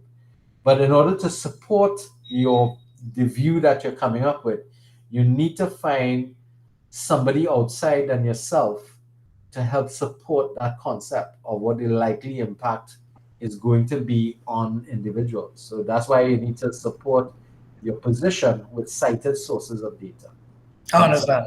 Right? Thanks. That's the purpose of citation. A citation is it generally tells us two things. One, you're doing reading, that you are reading and researching the material that you're using. And two, it gives your work more credibility. Yeah, back up Backing up your response. You're not just making a claim and that's why I call it rum shop. Rum shop, you know, yeah. right? You're just talking off the top of your head as if you know what you're doing. And you don't have a master's a degree or anything in economics. And the sad thing about that is a lot of that behavior takes place in Trinidad already. A lot of people get up on, especially on talk radio. I stopped listening to talk radio because of that. Because people come up on radio and talk one set of hututu is the real nonsense sometimes, and they're speaking about things without even knowing some basic economics, and it's sad because a lot of people listen to radio stations to get information, but if the information is wrong, then what you're doing is you're perpetuating ignorance in the society, and that is where I have a serious problem with some of the media houses outside there. So that's my own personal pet peeve, but especially when it comes to economics, and you tend to get a lot of that type of discussions coming up in and around budget time. I don't know if any of you all, well, maybe not. Some of you all might be in the age group of paying attention to things or reading articles in newspapers. Others are probably too young to care. Am I right? No. Yeah. If it fall in your garden, you could say, No, I like to read them things. That's good to know. But Sean, you sound a little more senior to some of the folks in our class, and I noticed all of them staying real quiet because they want to say nothing. Yes, sir. Yes, sir. Yeah. All right. Okay. So, any questions about that assignment? Everybody kind of understands that. I'm seeing this saying 250 words, right? Uh-huh. Would it be like no more than 250 words per question, right? Yep. Okay. Is that going to be a problem? No. Right. Generally, this assignment here will clock you around about 2,000, maybe 2,500 words, excluding citation. So you're going to clock about 3,000 overall. Your first assignment is going to clock you close to about 5,000 words. But don't worry about the word limit. Worry about answering the questions completely. That's what is more important. All right? Okay, so notification here on the quizzes. So there are 8 quizzes for this course, and I'm only taking your best 7. I think I still have 8 quizzes on that system. Let's see if I took that down. Go back to the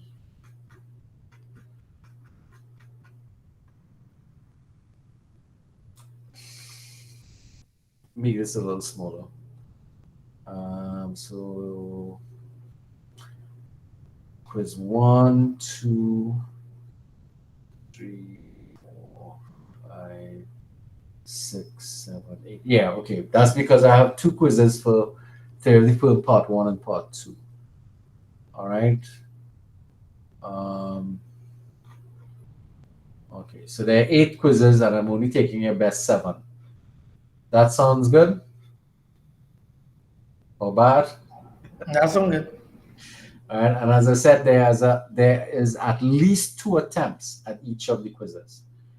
Now, if you've used up your 2 attempts, reopening attempts for people will only be for people who may have gone in to do a quiz and something happened during the quiz. I can check from my end to see what took place. So let me just kind of go through a quiz with you. So let's say you're doing, let's go all the way down to quiz 7, part 1, right? So you'd see that for this quiz, you don't only have 2, you have 3. And for all the quizzes, I've opened them up already. All the quizzes are live. So don't just go and arbitrarily open a quiz and start messing around with it. The more complicated the quizzes, the more attempts I gave to people. So generally, I've given you at least 2 times to do it. It's a 20-minute time limit. You have 10 questions to do during that time frame. Now I can preview the quiz. So if I preview the quiz, the 10 questions will come up, and you have to fill out your responses as a multiple choice. This is familiar, right? And once you fill out the choices, you finish your attempt, and you'll get a grade 1 time. So let's just go through here and just click some arbitrarily. Everybody want C? Anybody? No? Give us some answers. There's an E here. Yeah, go E, and D. All right, so finish attempt. Return to attempt. Okay, I have to submit. Where did I? Finish attempt, and then submit all and finish. So as we could see, hey, look, I got one right. So you get, now initially it'll tell you what's right and what's wrong. Got everything wrong. So this gives me my grade 1 time. So look at my grade. I got 1 out of 10. That sucks. That's what happens when you don't review your material, and worse yet, when you don't read the question and then answer. All right. So when you do that, it means that if you get a score like what I just got here, this obviously means I didn't do any kind of plus I only took 51 seconds to do everything. Which is so this is what the questions are going to look like. Now the questions are pulling from a question bank. So the question bank has maybe about 20 to 25 questions in it.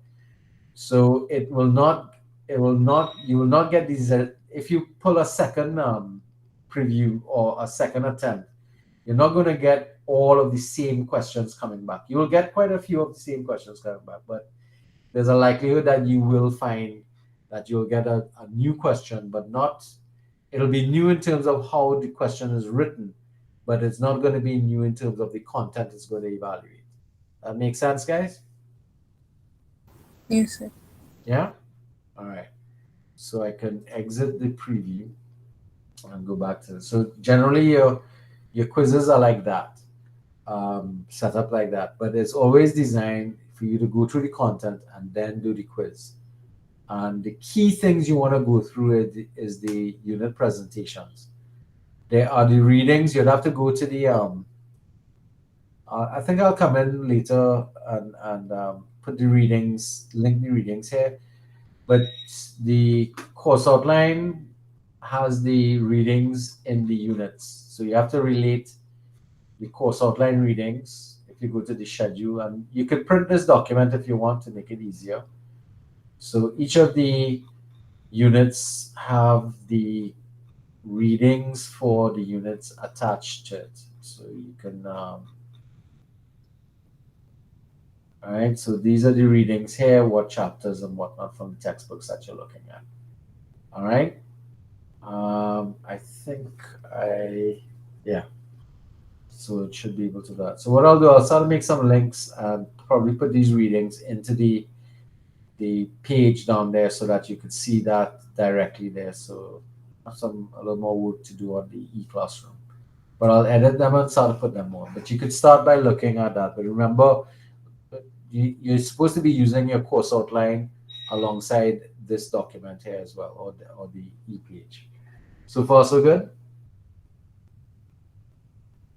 Everybody's okay now? Yes, Yes, sir. sir. Yes, sir.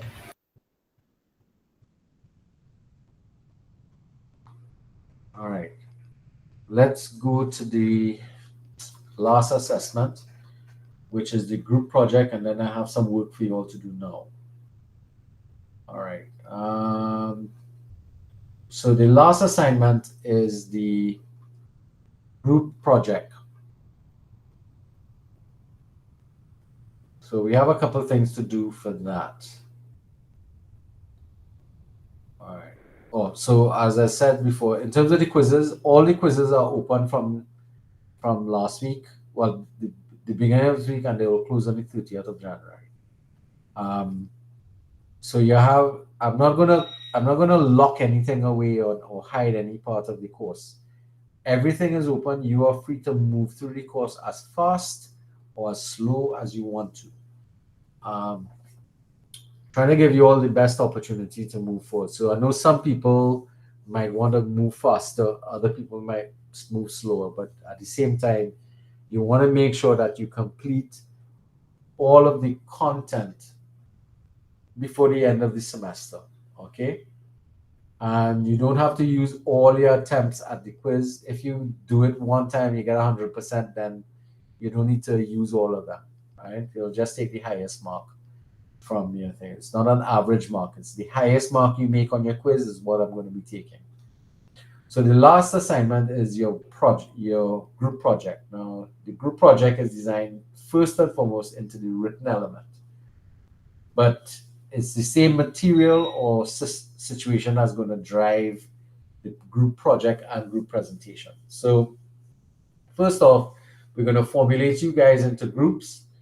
Then you're going to select a country that you're interested in doing some research about, and you're going to then conduct some research, and then write up a report about it, following the questions that are guided below. Again, for this assignment, you need to have citation, you need to have no more than 15% similarity, and appropriate citation. But this is a group project, and therefore you're required to work as a group. Now, for those of you who did the first year experience course, you would have already done some work on groups and within groups, correct? Yeah. Yeah. So you need to bring to bear what you've learned from that to this. Okay. Now, some people did not do that course, so remember, if you've done it, then try and don't bully people. Just try and bring them along into doing it. All right. So the formation of the groups we'll work on in a little bit right now. These are the learning outcomes. These are the questions. So the questions are: what type of economic system does the country have? Explain 3 benefits and 3 drawbacks of the system to the country. So it's not what the textbook says, but you have to actually speak to what is the experience of the country that you're talking about. So you have to look at what type of economic system exists in that country and look at how they describe themselves. discuss how the economic system allocates the country's resources, providing two examples of its impact on demand decisions and two examples of its impact on supply decisions for firms. All right. So as you start to get into the course, you probably start to understand that a little better. What is the dominant type of firms that exist in the country or the economy? Provide two examples per types identified. So you can have more than one dominant type of firm that exists, and therefore we're asking you to find some examples of the actual examples from the country that you're looking at. What is the dominant type of market structure that exists? That again will be determined by the country that you've chosen and the nature of how their country or market systems work. Describe the impact that this market structure has on output prices and profitability. That's theory of the firm coming up there. So if they're running a particular market structure, then there's a particular impact it's likely to have on how much is produced, that's output, the price the product has been sold at, and the degree of profit that the firm might experience in that market situation. So that again is going to be something that you're going to have to discuss specifically to the country that you're examining. Describe two positive and two negative impacts of the coronavirus COVID-19 has had on households or firms in this country and or firms in the country. So you can look at two positives, one by one households, one for firms, two negatives, one for households, one for firms. Students are also to include as part of their introduction an overview of the country being discussed. The overview should explain the demographics of the country, such as its location, size, culture, food, clothes, distinctive holidays, their language, their population, what type of government system, who's the current leader, interesting places to visit, interesting facts about the country, and other such broad demographics about the country. You could also look at like where they rank in terms of, they have different rankings, like the largest economy in the world, the most friendliest people, that kind of stuff. Something of interest. Things. You are allowed to use both diagrams and photographs in your project as long as, of course, you cite your sources. So I expect in your project you can have pictures of the place, their flags, diagrams of the layout of their country, photographs of maybe their food and their clothing and distinctive peoples and stuff like that. So this is going to be marked 60% for the content, 20% for the way you organize, because this is a big paper. You're going to have the response on this could probably take you about 20-30 pages, depending on the country you're looking at, use of language. Now, again, because it's written by a group, it's different people writing different sections, and then you're compiling it together. And of course, you need to make sure that your citation is holding across the board. So you want the same citation methodology throughout the entire document. So you all will see, you all will have to work on how you're going to arrange that. Okay. Now so this is the group project rubric here. Now, final 10% is from that group project. You're going to present your findings from the group in a 25 to 25 minute oral presentation, which will do 10% of your final grade. And we'll be using the marking system. Content, again, is going to be 60%. Your presentation skills is going to be 25%. And citation is going to be 15%. So while you're presenting, I want to see, what are you going to use to present? You're going to use probably a PowerPoint presentation. You'll come online as a group. One of your class members will take control of the screen and have the PowerPoint moving from page to page and so on, indicating what you're doing. You can use images, you can use videos, and various kind of graphics to help with your presentation. In essence, what I'm looking for you to do in terms of content is make sure that you've answered all of the questions that were asked in the questions above here. So I'm looking to see that you've answered each of these questions in your presentation. You do not have to give us every detail. The details are for the written work. but you're just overviewing your responses and telling us what you're doing across the board.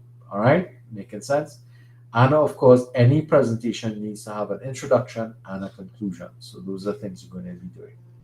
Now, we're also going to be utilizing a system of peer evaluation. And peer evaluations are systems that I'm going to use for if a group has problems. So before a group starts to have problems, I want to know, right? So that's why I have here. If you are having issues, contact the lecturer urgently so that problems can be addressed as early as possible. If, however, you all continually have problems with your group work, then I'm going to ask that group, not all the groups, but that group to complete a peer evaluation form. Now, the peer evaluation form is included here. Is a survey that is going to have to be completed by each member and submitted to me privately. You're going to rank and score every other person in your group in 25 questions, which will give you a score out of 100. Depending upon that score out of 100, because you're ranking somebody between 0 to 4. All right. As you can see here, absolutely disagree to absolutely agree. 0 to 4. If you rank somebody at 60%, let's say that, then whatever score you end up with in your group project with, that person will only get 60% of the score. So the peer evaluation is a modifier. So your work might be really good, but if as a team you all didn't work together, pull together, then the peer evaluation score means that everybody's score will be affected by will affect their assigned grade, because when everybody fills up this, it means I'm going to get, so we have 5 people in a group, right? So we have I'll get 5 of these things, but I'll get 4 scores for everybody. So each score that I get comes back, because you're not grading yourself, you're grading everybody else. So I'm going to end up with 4 scores for everybody. And that means I'm going to add them together and find the average. All right. And once I find that average is going to be the amount by which you will actually get as a percentage of the final grade. So this is to try and encourage you all to work properly together as a group. And of course, I don't want to leave it for last minute. So from periodically, I will keep on asking you all questions about how is the group work coming along, what's going on, who's doing what, that kind of stuff, to make sure that you all aren't, first of all, leaving it for the last minute, and secondly, ignoring your responsibilities of making sure that you've done the work required for it. So far, so good? Everybody understands that? Yes? Yes, sir. Yes, sir. Okay. Any questions about that thus far? No? Yes? No, sir. No, sir. Why am I suddenly finding, I need to turn on my editing. All right, so with that in mind, what I'd like to do now is I'd like to assign you all, well, I am not going to assign you all. I want you all to discuss with each other. So we have 21 students in class. Let me just make sure. I'm seeing some funny messages coming up there, and I'm wondering if what I should say is that currently we have 21 people in class. So how we can set this up is, right? So we see this is the 21 people here. Let's refresh this page and see if got a weird message here. All right, so it's still 21. Not everybody is here, so I want the basis of 4 groups to be set up. Generally, what I'm thinking is that I will entertain one group of 6, but for now, let's try and set up groups of 5. We only have, however,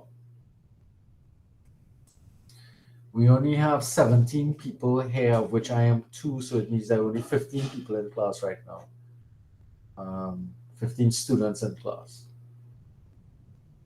All right. So what I'd like you guys to do is to start to discuss among yourselves and even within the WhatsApp group, who would like to be in a group together.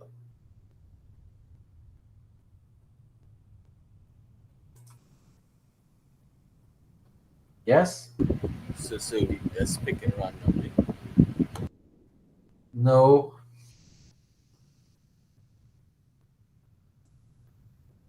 You all know each other? No, I don't think we know each other. No. Well, get to find out. So you all I need don't to, think so. you need to open up your mics and start to talk to each other. That's what I'm trying to say to you all. Because if you have to work together, you have to get to know each other. Generally, in a class, you'd have been sitting down next to each other and you could have say, hey, you doing anything? This person look nice, whatever. That's why I got people to Well, I guess the WhatsApp group will help with that. yeah, well, start with that. I mean, you could also talk on this forum as well to each other and see who's interested. I will just mute off for now. Let you all go ahead. I'm preparing something here to put you all into the groups on the system. All right. As I said, I think there's enough for us to set up 4 groups. All right. So I'm going to set up groupings for 4. If more people come in, I should say, if more people register for the class, then yeah, we will set up another group and whatnot. So there are 2 things. I want you all to set up groups of no more than 5, and but I want to at least have 4 groups, started out. So we might have we might have groups of 3, 3 and 3 and 4. So you have room for one more person as who may not be here. As I said, there are about 6 people I think who are absent right now. So we know we still have enough for that. But I want the genesis of at least 4 groups here. And what I also want you all to think about is I want you all to start thinking about which countries you would like to evaluate. Yeah? Which country you'd like to do some research about. At least, get a list of about 2 or 3 countries, and then you can finalize after that. So I'm going to mute off right now, and I'm going to give you all the opportunity to speak to each other online here on the WhatsApp chat so that you all could get to know each other and, basically try and get to know each other and start to develop a relationship to get work done. All right? So I'm gonna mute my end. I'm gonna listen into what you all do.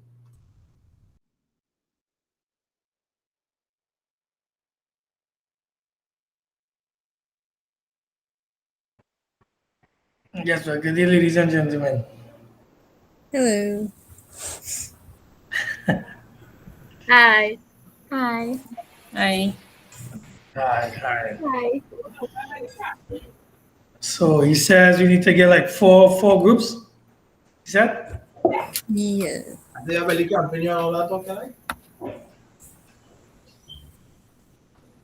you have anybody here good at organizational skills? I could do that. This is the first time I ever doing this. A group thing? No, economics. Economics. Well, I guess it could be a first for most of us. It's a first to me as well. But to get a team, the first thing you will need is somebody with good organizational skills, somebody who could set up things, and who could take lead in. If you could get the best 4 out of that in this group, you probably might start for group there, and then you start choosing people I could as we handle come that. down your line. Pardon? I can help with that if you like. Okay, good. So I can put my name as one, and then your name as a second group leader, If you like, yeah. right? Amy Rajnath, right?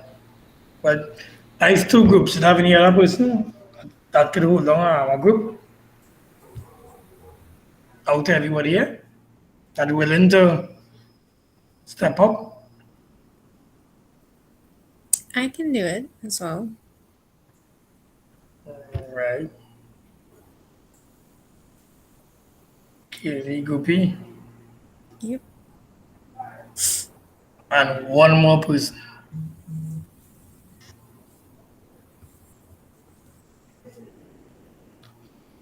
Nobody else? You want to step up? I can do it. Monica James? Yes. All right. So we have one group, two group, three group, four group. Right. So now Amy, Kylie, and Nicole, we just sort of find members for your group here right now. So who wants to join Amy Ragnar's group? I could join her group. All right. So Amy, you can mark down her name. I will Okay. join as well.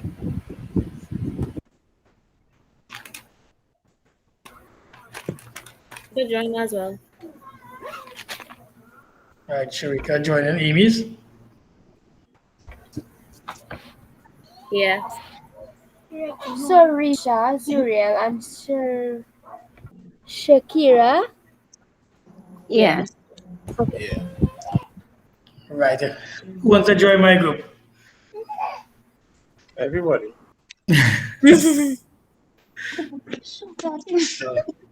I think we go with 5 people per group or 4? 5? 5. All right. So who wants to join my group? I'll join. I've worked with Onika before, so I'll join. Okay, great. So you could let Onika mark down. Onika mark down that person's name. Right, who want to join my team? My Swan group? Melville. Swan Melville. Okay. Right. So who wants to join my team? My group? You can put down my. I'll join. Deja, which one? Yeah.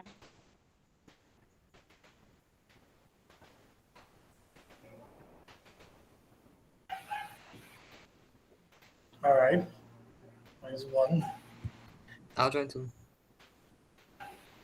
What? I'll join too. Your group. Somebody. Ajay? Yeah. Ajay Gopal? Yep. Okay, great. Kylie Gopi again, people for your group? Nope. Anybody want to join Kylie Gopi group? I'll go in a group. Like Peter Medina? Yeah. Kylie, you get that? Yep. I did. Hey, to get somebody in. Right, anybody else want to join Kylie or Nika group or Amy group? Is it Kaylee or Kylie? I think it's Kaylee. Yeah. I'll join Kaylee. Kaylee's group. Right, Kaylee mark down that. Yes. Sean, can you put the groups in the chat, please? Well, I was thinking after everybody get their group members, they will post it on the they will post their members on the chat. Okay, Each Sean, I have it. leader. It are 4 group leaders: myself, Amy Ragnath, Kylie, Kaylee, Kupi, and Onika James. They will post their group members on the WhatsApp chat. All right, no problem. Good. Okay. So far, I have Deja, Bridgman, and Ajay Gopal. Anybody else? Anybody else want to join mine? Sean, this is Alicia McBunny. I think we already was in a group for a course that we did. I don't know if you remember. That was Rit course. I would like to be in your group, please. Okay, Alicia Magbuni. All Yes. right. Thanks.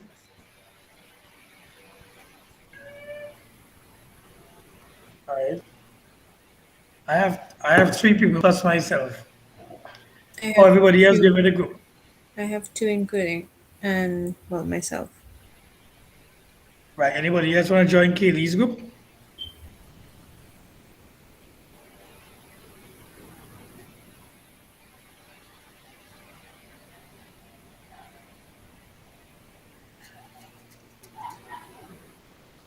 Well, I'll start calling names.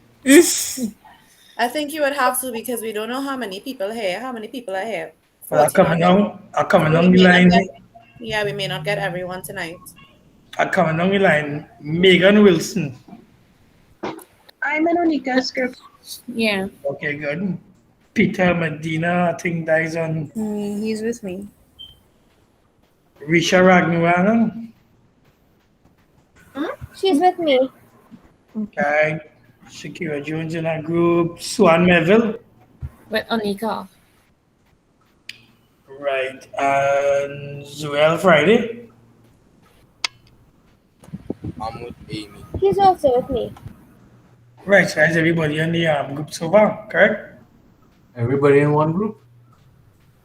No. So how much people in each group? How much percent in your group? You might get 3 to 4 people now because there are only 14 people here now. I think I somebody have fell 3 off. people, including myself. How many people in the group? 3 people, including myself. All right, so 3 let's including start. yourself. Can we start to assign those people one time? I Yeah, have we'll 4 post people, it. including myself. How much? 4. You Myself have and 3 other persons. All right, so it's 4 and together. on Nika's group? I have 2, including myself. Okay, so you're seeing the screen there now? All right, so group 1. All right, so who's in group 1? All right, group 1 will be myself. All right, hold on. Let me find myself here. Sean Steve. Who are you in? Deja Bridgman. Ajay Gopal. All right. But what I could do is I could transfer one person over to Nika because she only have 2, including herself. So I think I'll be good there. All right, so hold on there for now. All right. Let's see, group 2. Like Amy Rajnath. Amy? Yeah. Amy Rajnath, okay. Who's in your group? I have Risha Ragunanan, Zuriel Friday, and Hold Shakira on. Jones. Hold on. Wait a minute now. Sorry. Right. Wait. Zuriel, Mr. Friday, yeah, and Shakira. Jones. Yeah. All right.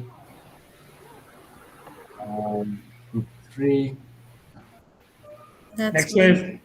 Yeah, Kiri. Kiri Gopi. Mm-hmm. Who else in your group? I have Peter Medina and Joel Archer Royer. All right. That's Onika. That's it. That's it for now? Okay. Fine. Yes. Group 4. Onika. I have Swan Melville, Megan Wilson. Swan Melville and who? Megan Wilson. Megan Wilson.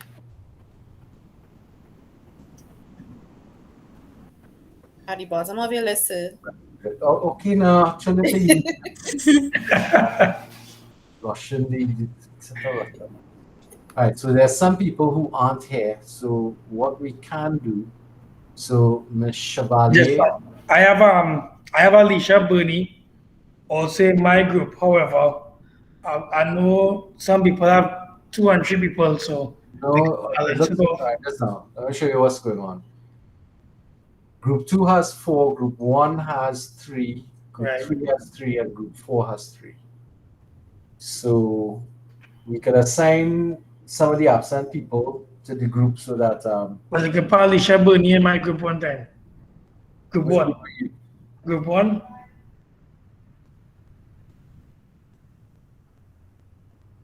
McBurney you're talking about. Correct. All right. So that's her. We have a Lamyang who hasn't been assigned yet. Let me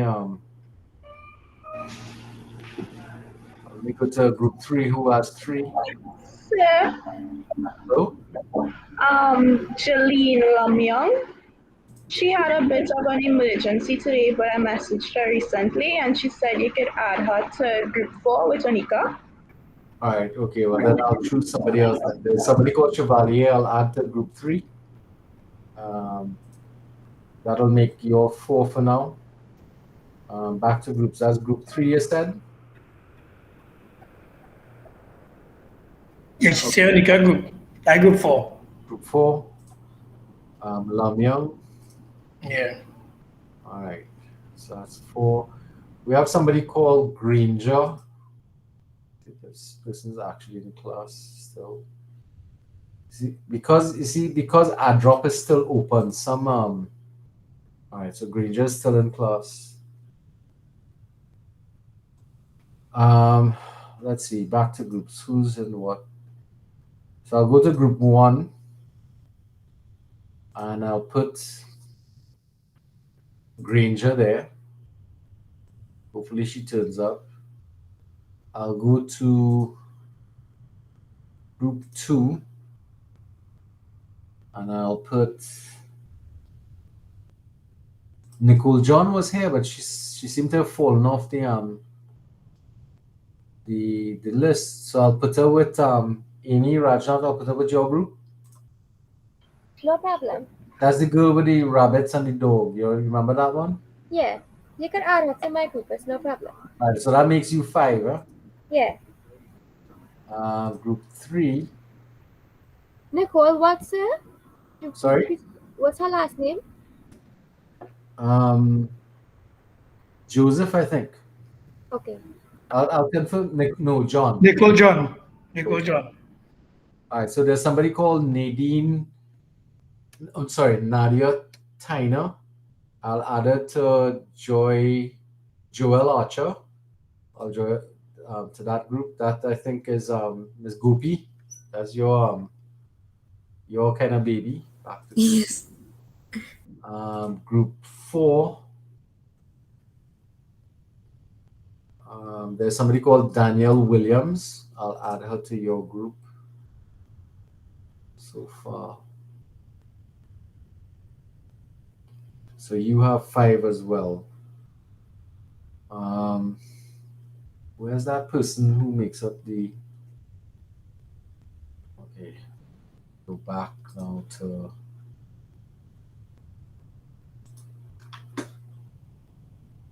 Let's see if...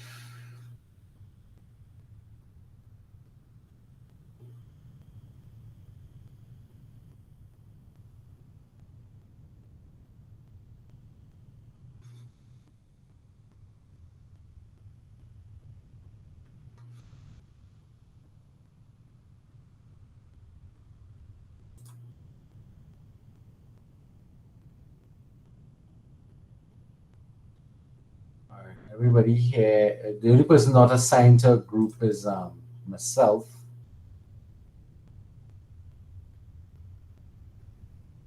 Oh wait, I think I just saw.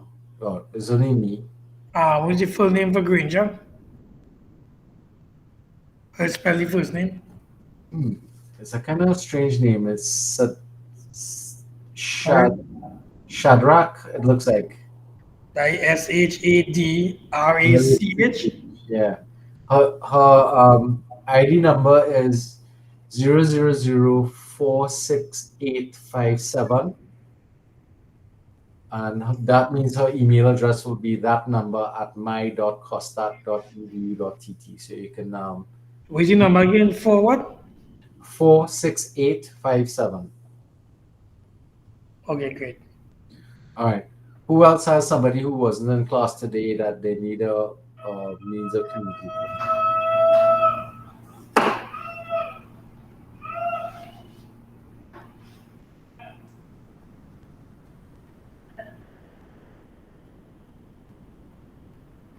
Danielle Williams. Who has her in their group? Daniela Williams. So you didn't put her in group 4? I put her in group 4, yes.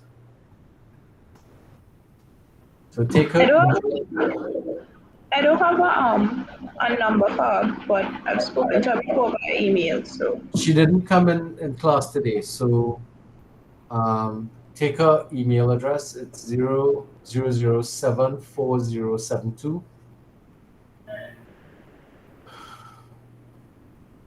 all right. All right, so you'll be able to Lam Young, just to be on the safe side. That's group I 4 as well. have a number. All right, okay, so you can talk to her. Who else wasn't here? Nadia Tyner. That's group 3. She's with me. All right, so take this number. It's 27065 0002765 at my.costat.edu. That's a strange number. She's never actually visited the class yet. So, I don't know. Might have to email her and find out. Anybody else needs a email address for somebody who wasn't here? Who has Miss Chevalier? That's group 3. Me. All right, so 74395. She's visited the class already, so. Okay. Everybody else is okay in terms of being able to contact the other people in your groups?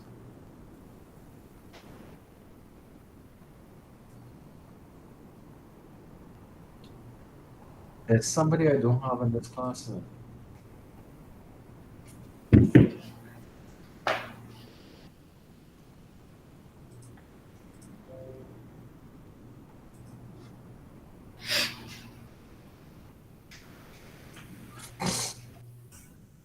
There's somebody I didn't add in class.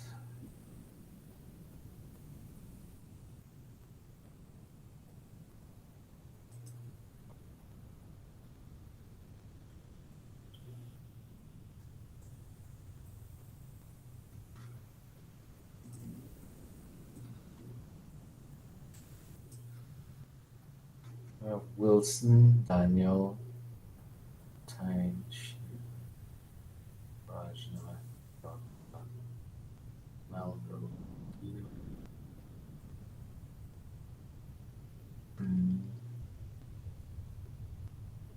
Young, Jones, John, James, Granger, Goopy, Gopal, Friday. Aha! Then add Duncan, Deja,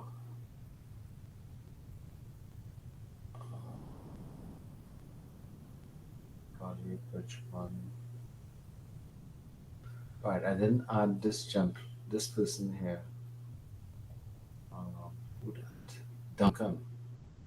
Right. That's why we're not seeing him on that class list.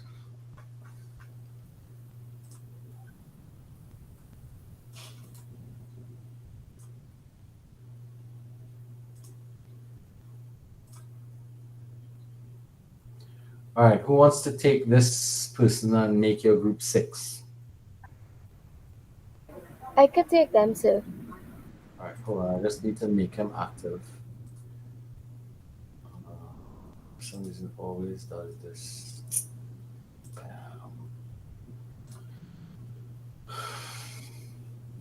You could take him. Yes, sir. I don't know if it's a him, and I can't. I, I,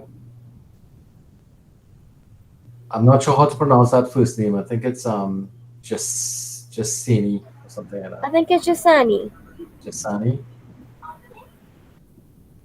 Better you than me, yes.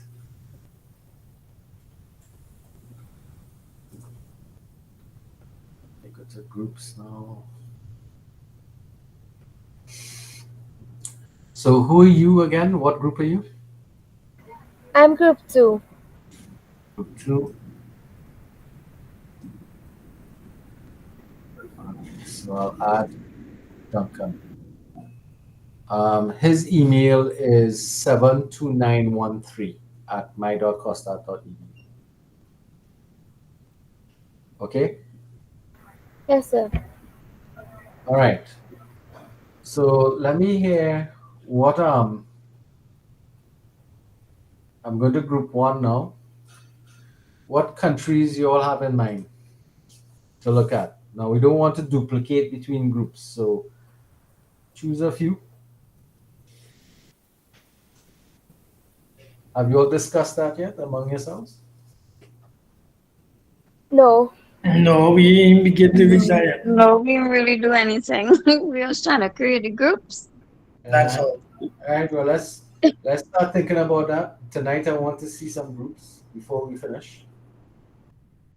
We still have about 20 minutes, so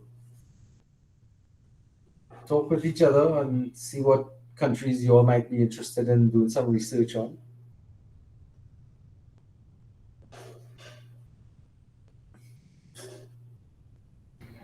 That's a group ID number I see out there.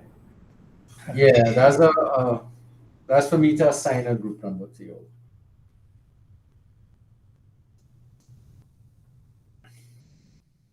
But I don't necessarily use that. See what happens. Jerry, remember when you go back here, right? Your group project is going to be submitted by the group. So when one person from the group submits, it submits for everybody in the group. You understand? Okay, good. Right? Understand. So Can everybody in my group 1 message me, please? So I can form a WhatsApp group. Please and thanks.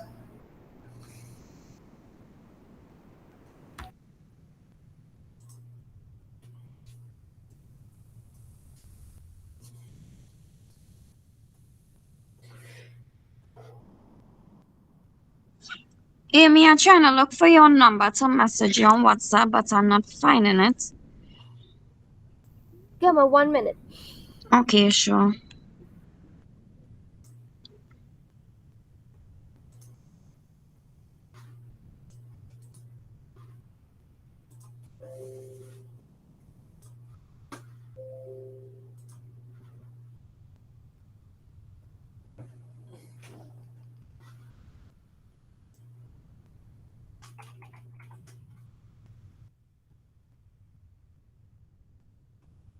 I'm hearing, ma.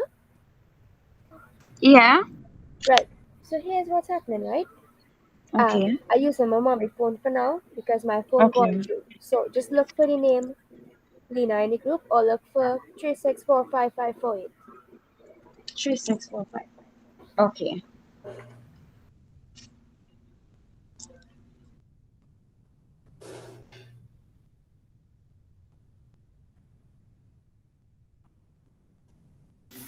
Can the members of group 4 private message me, please?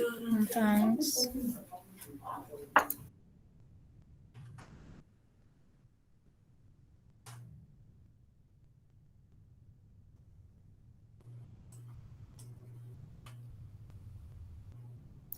Can all the group members in group 1 message me?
Excuse sir. Yes. Okay. We would like to do Canada as a country. All right. Hold on a second. You have more than one, or you all decided one time you want to do Canada? Well, for now, we have just one because we don't have all of the group members. This is just a first suggestion. Okay. Hold on a second. I just crafting a message to Mr. Duncan here, or Miss Okay. Duncan. I'm not sure. GC, GC, well, and I'm sending the WhatsApp link to them as well. So I'm sending it. Should the link below.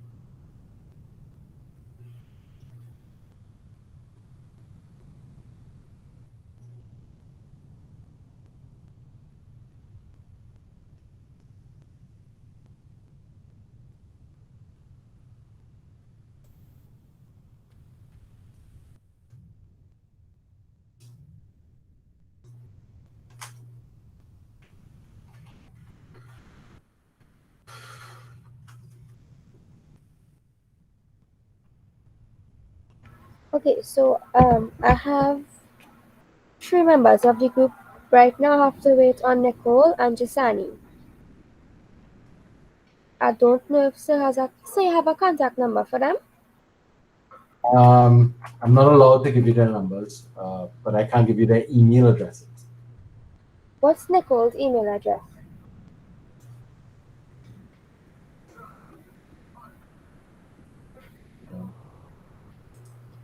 Nicole who? Nicole John? Yeah, Nicole John. Nicole John will be 0002615 at my.costat.edu.tt. 26515. Yep. Okay, thank you. All right. Somebody was saying they were ready to assign themselves to a group topic. So get to that.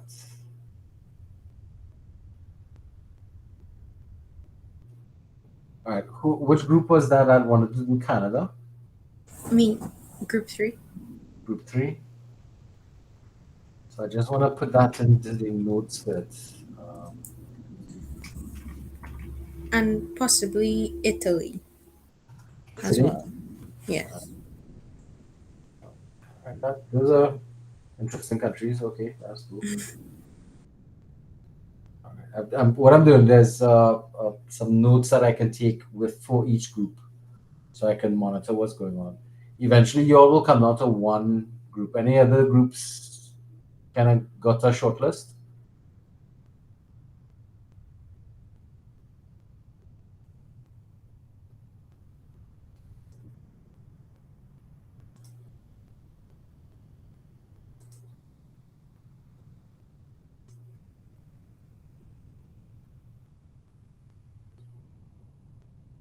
Because what I'll do is I'll change the name of your group from just group 1, 2, 3, and whatnot, and add in the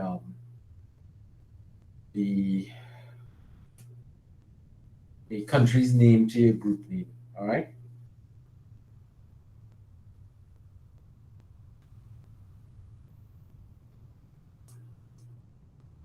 That makes sense. You said. There are persons missing, so it will fill up eventually. Okay. Yes, Amy. So my group has 3 suggestions so far. Right. That's what we're looking for. That would be What group is that? Jamaica. That's group 2. Group 2. Jamaica, the US, and France. Jamaica, United States, and France. of America. Yeah. And France. Okay. Excuse me, for group 3, could we add on Finland?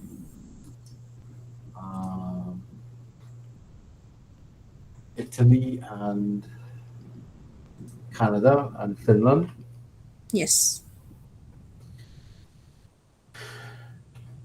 But the way I'll tell you all to do this is think of a country that you may not know much about, but you're interested in learning something about. Because that way it might make it a little more fun for you guys to what's the word I want to use? To actually do the research because it'll be something you're all interested in doing.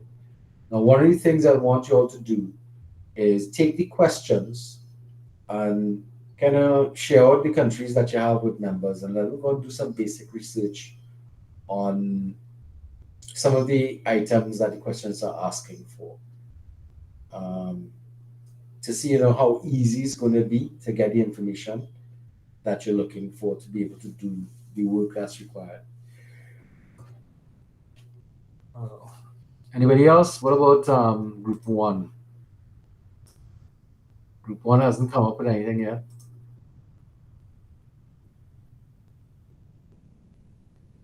Well,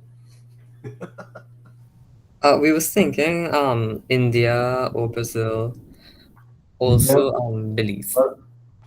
Brazil, and where? Belize. Belize. BPLI. Okay.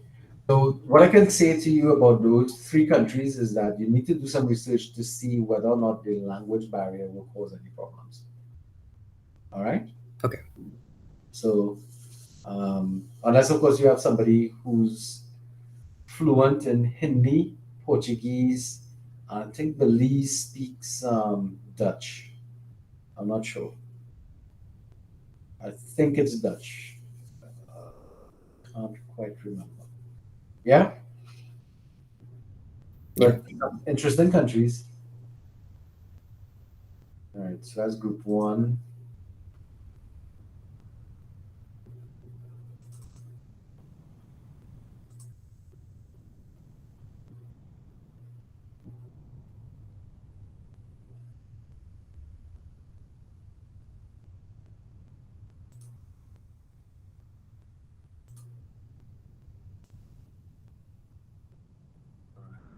And,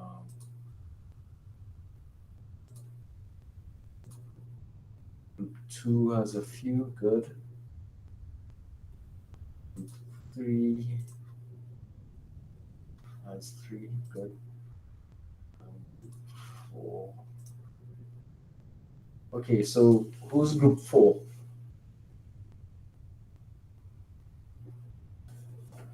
That group meeting on WhatsApp?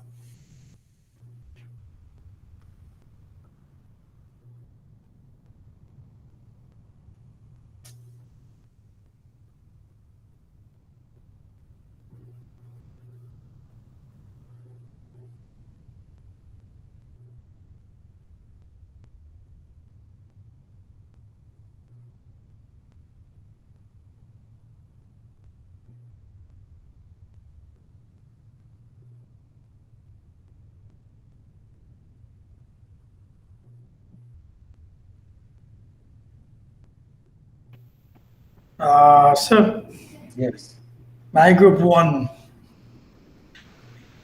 We, Group one? yeah, group one. Mm-hmm. That is Deja, J, Alicia, and Sharash. Who? Hold on. And the first group, Deja, Ajay, yeah, J, Alicia, and Sharash. yeah.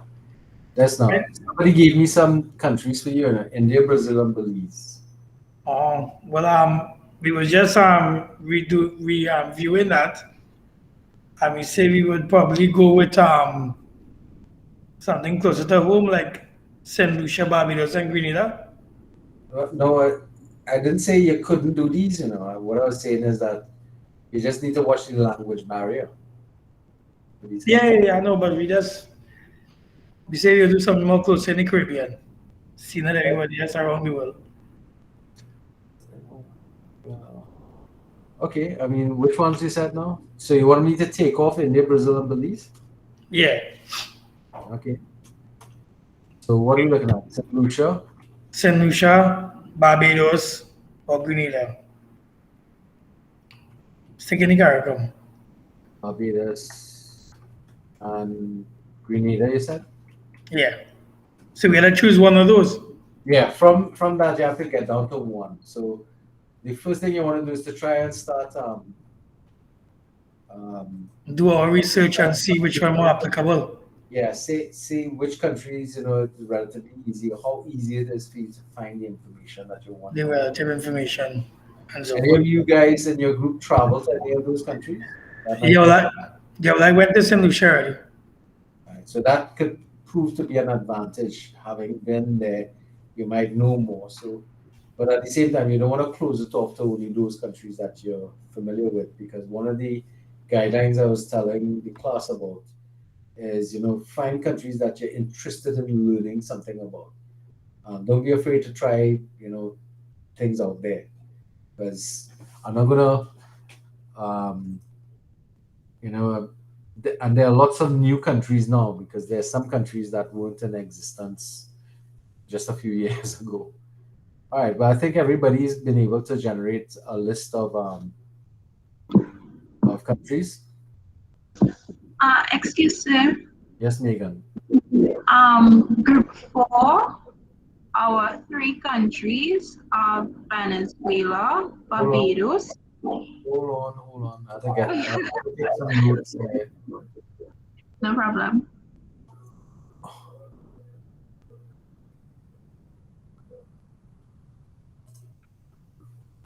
Group 4, you said? Yeah. All right. What do you know? Venezuela. I wouldn't recommend it. All right. Venezuela. Barbados. No, somebody else chose that. Oh Unless they Lord. wanted to trade it off.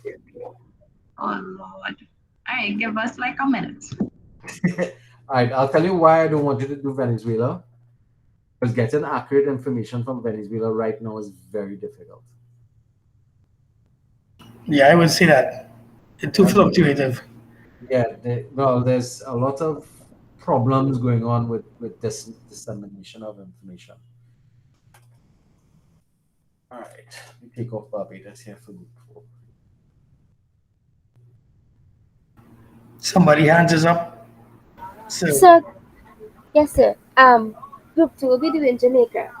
All right, Amy, let me just let you know something. Sometimes I don't have this screen on, so I can't see if your hand goes up. So you can just say excuse me and listen. All right? Okay. Because I don't want to be disrespectful, so. No, it's not disrespectful. But I'm setting the rules so you can just speak out. Okay. Thank you, sir. But Well, hush up. Group 2 will be doing Jamaica, right? That's our final decision. That was us. Right. Group 2, right? Yeah.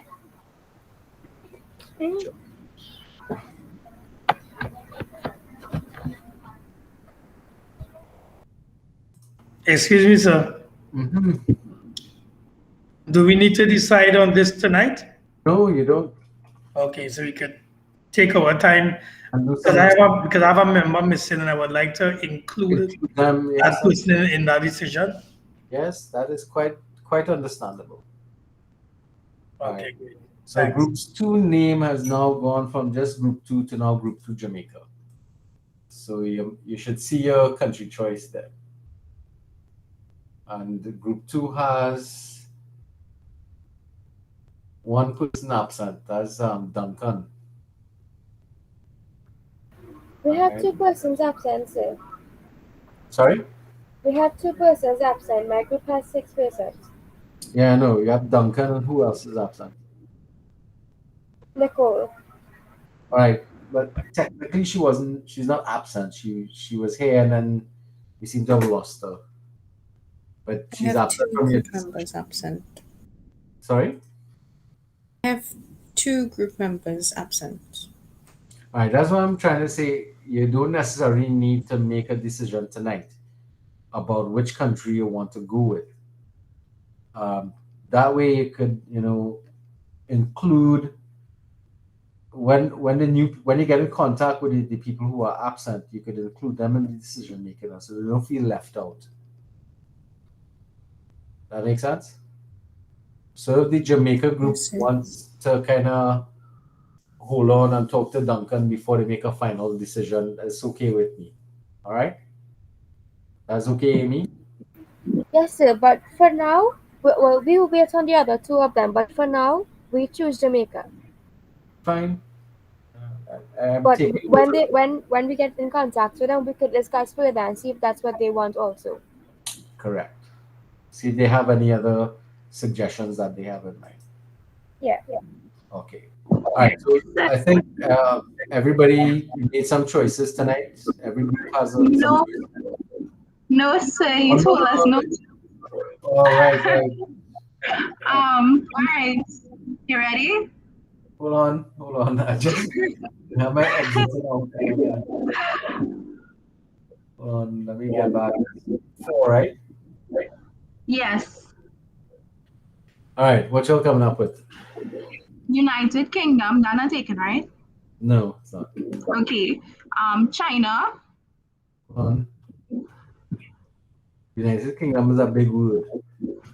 So, Listen, I do now one finger typing thing here. I kind of who again? Haiti. All right. So what I would recommend, thank you very much, Yes. is to begin kind of like share up the countries between the you guys and let everybody do a little bit of research. Try and contact Miss Daniel, Miss Williams, I should say, and Miss Lam Young. Let them know so they could join in as well, and help to make a decision collectively. So one of the things I want to tell you guys who have absent members, try and don't make significant decisions before you get in contact with everybody from your group, because that kind of lends itself to starting off a group where somebody might feel a little what's the word I want to use, a little Left off. left out. So you don't want to start off in a bad light to begin with, because that can make people a little, it can make things difficult in the long run. So kind of hold a little bit now, so don't go rushing it.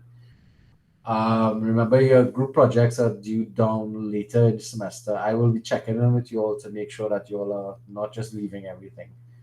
But you all think you all comfortable enough to start working on the content in the class and start moving through, go through unit one and see how it feels by next week. I'll check in. What I'll do next week, I'll do a check in with you all, see if you all want to have a session. And if we want to have a session just to kind of review and see how things are going between unit one and unit two, see how you all feel about it, get some feedback from you all. Because I know my next scheduled class with you is when? Is in November, correct? My next scheduled class after today is November. But what I'll do, I'll set up one meeting link for the e-classrooms for this meet class and extend it. So every week I'll check in with you all via WhatsApp and see, okay, you all want to meet. If you don't want to meet, then we don't have to meet. But at least a link will be set up so that you'll be able to meet. We can all meet if we need to, and if you all want to meet as groups, you guys have access to set up meetings with each other via the same software, right? You all realize that? Hello? No. I better not be speaking to the wall behind my hair. You all can actually go in and set up meetings with each other to meet as groups in your own groupings, so that you don't have to wait for me to tell you go and meet in a group, but you all can work your way through and meet things in groups as well. That makes sense? Yes, sir. All right. So what I'll do, I'll set up a meeting link for the rest of the semester. I'll use something that's going to reoccur every Thursday from 5:30 to 8:30, I will message you all and find out you all want a session, or I'll remind you all that there is a session, because there are a couple of days I want to meet with you all. But we don't necessarily need to be meeting each other every week. I'll be monitoring what's going on the e-classroom. The chat, you can also message me on the chat and let me know how things are going if you're having problems. We could also do one-to-one sessions over this medium as well. In the event that you want some assistance with anything, start looking at your individual assignment, start the research for that as well. And don't procrastinate too much. I know we tend to procrastinate, but don't procrastinate too much. All right, so I'm gonna stop the recording now. That sounds good. Yes, sir.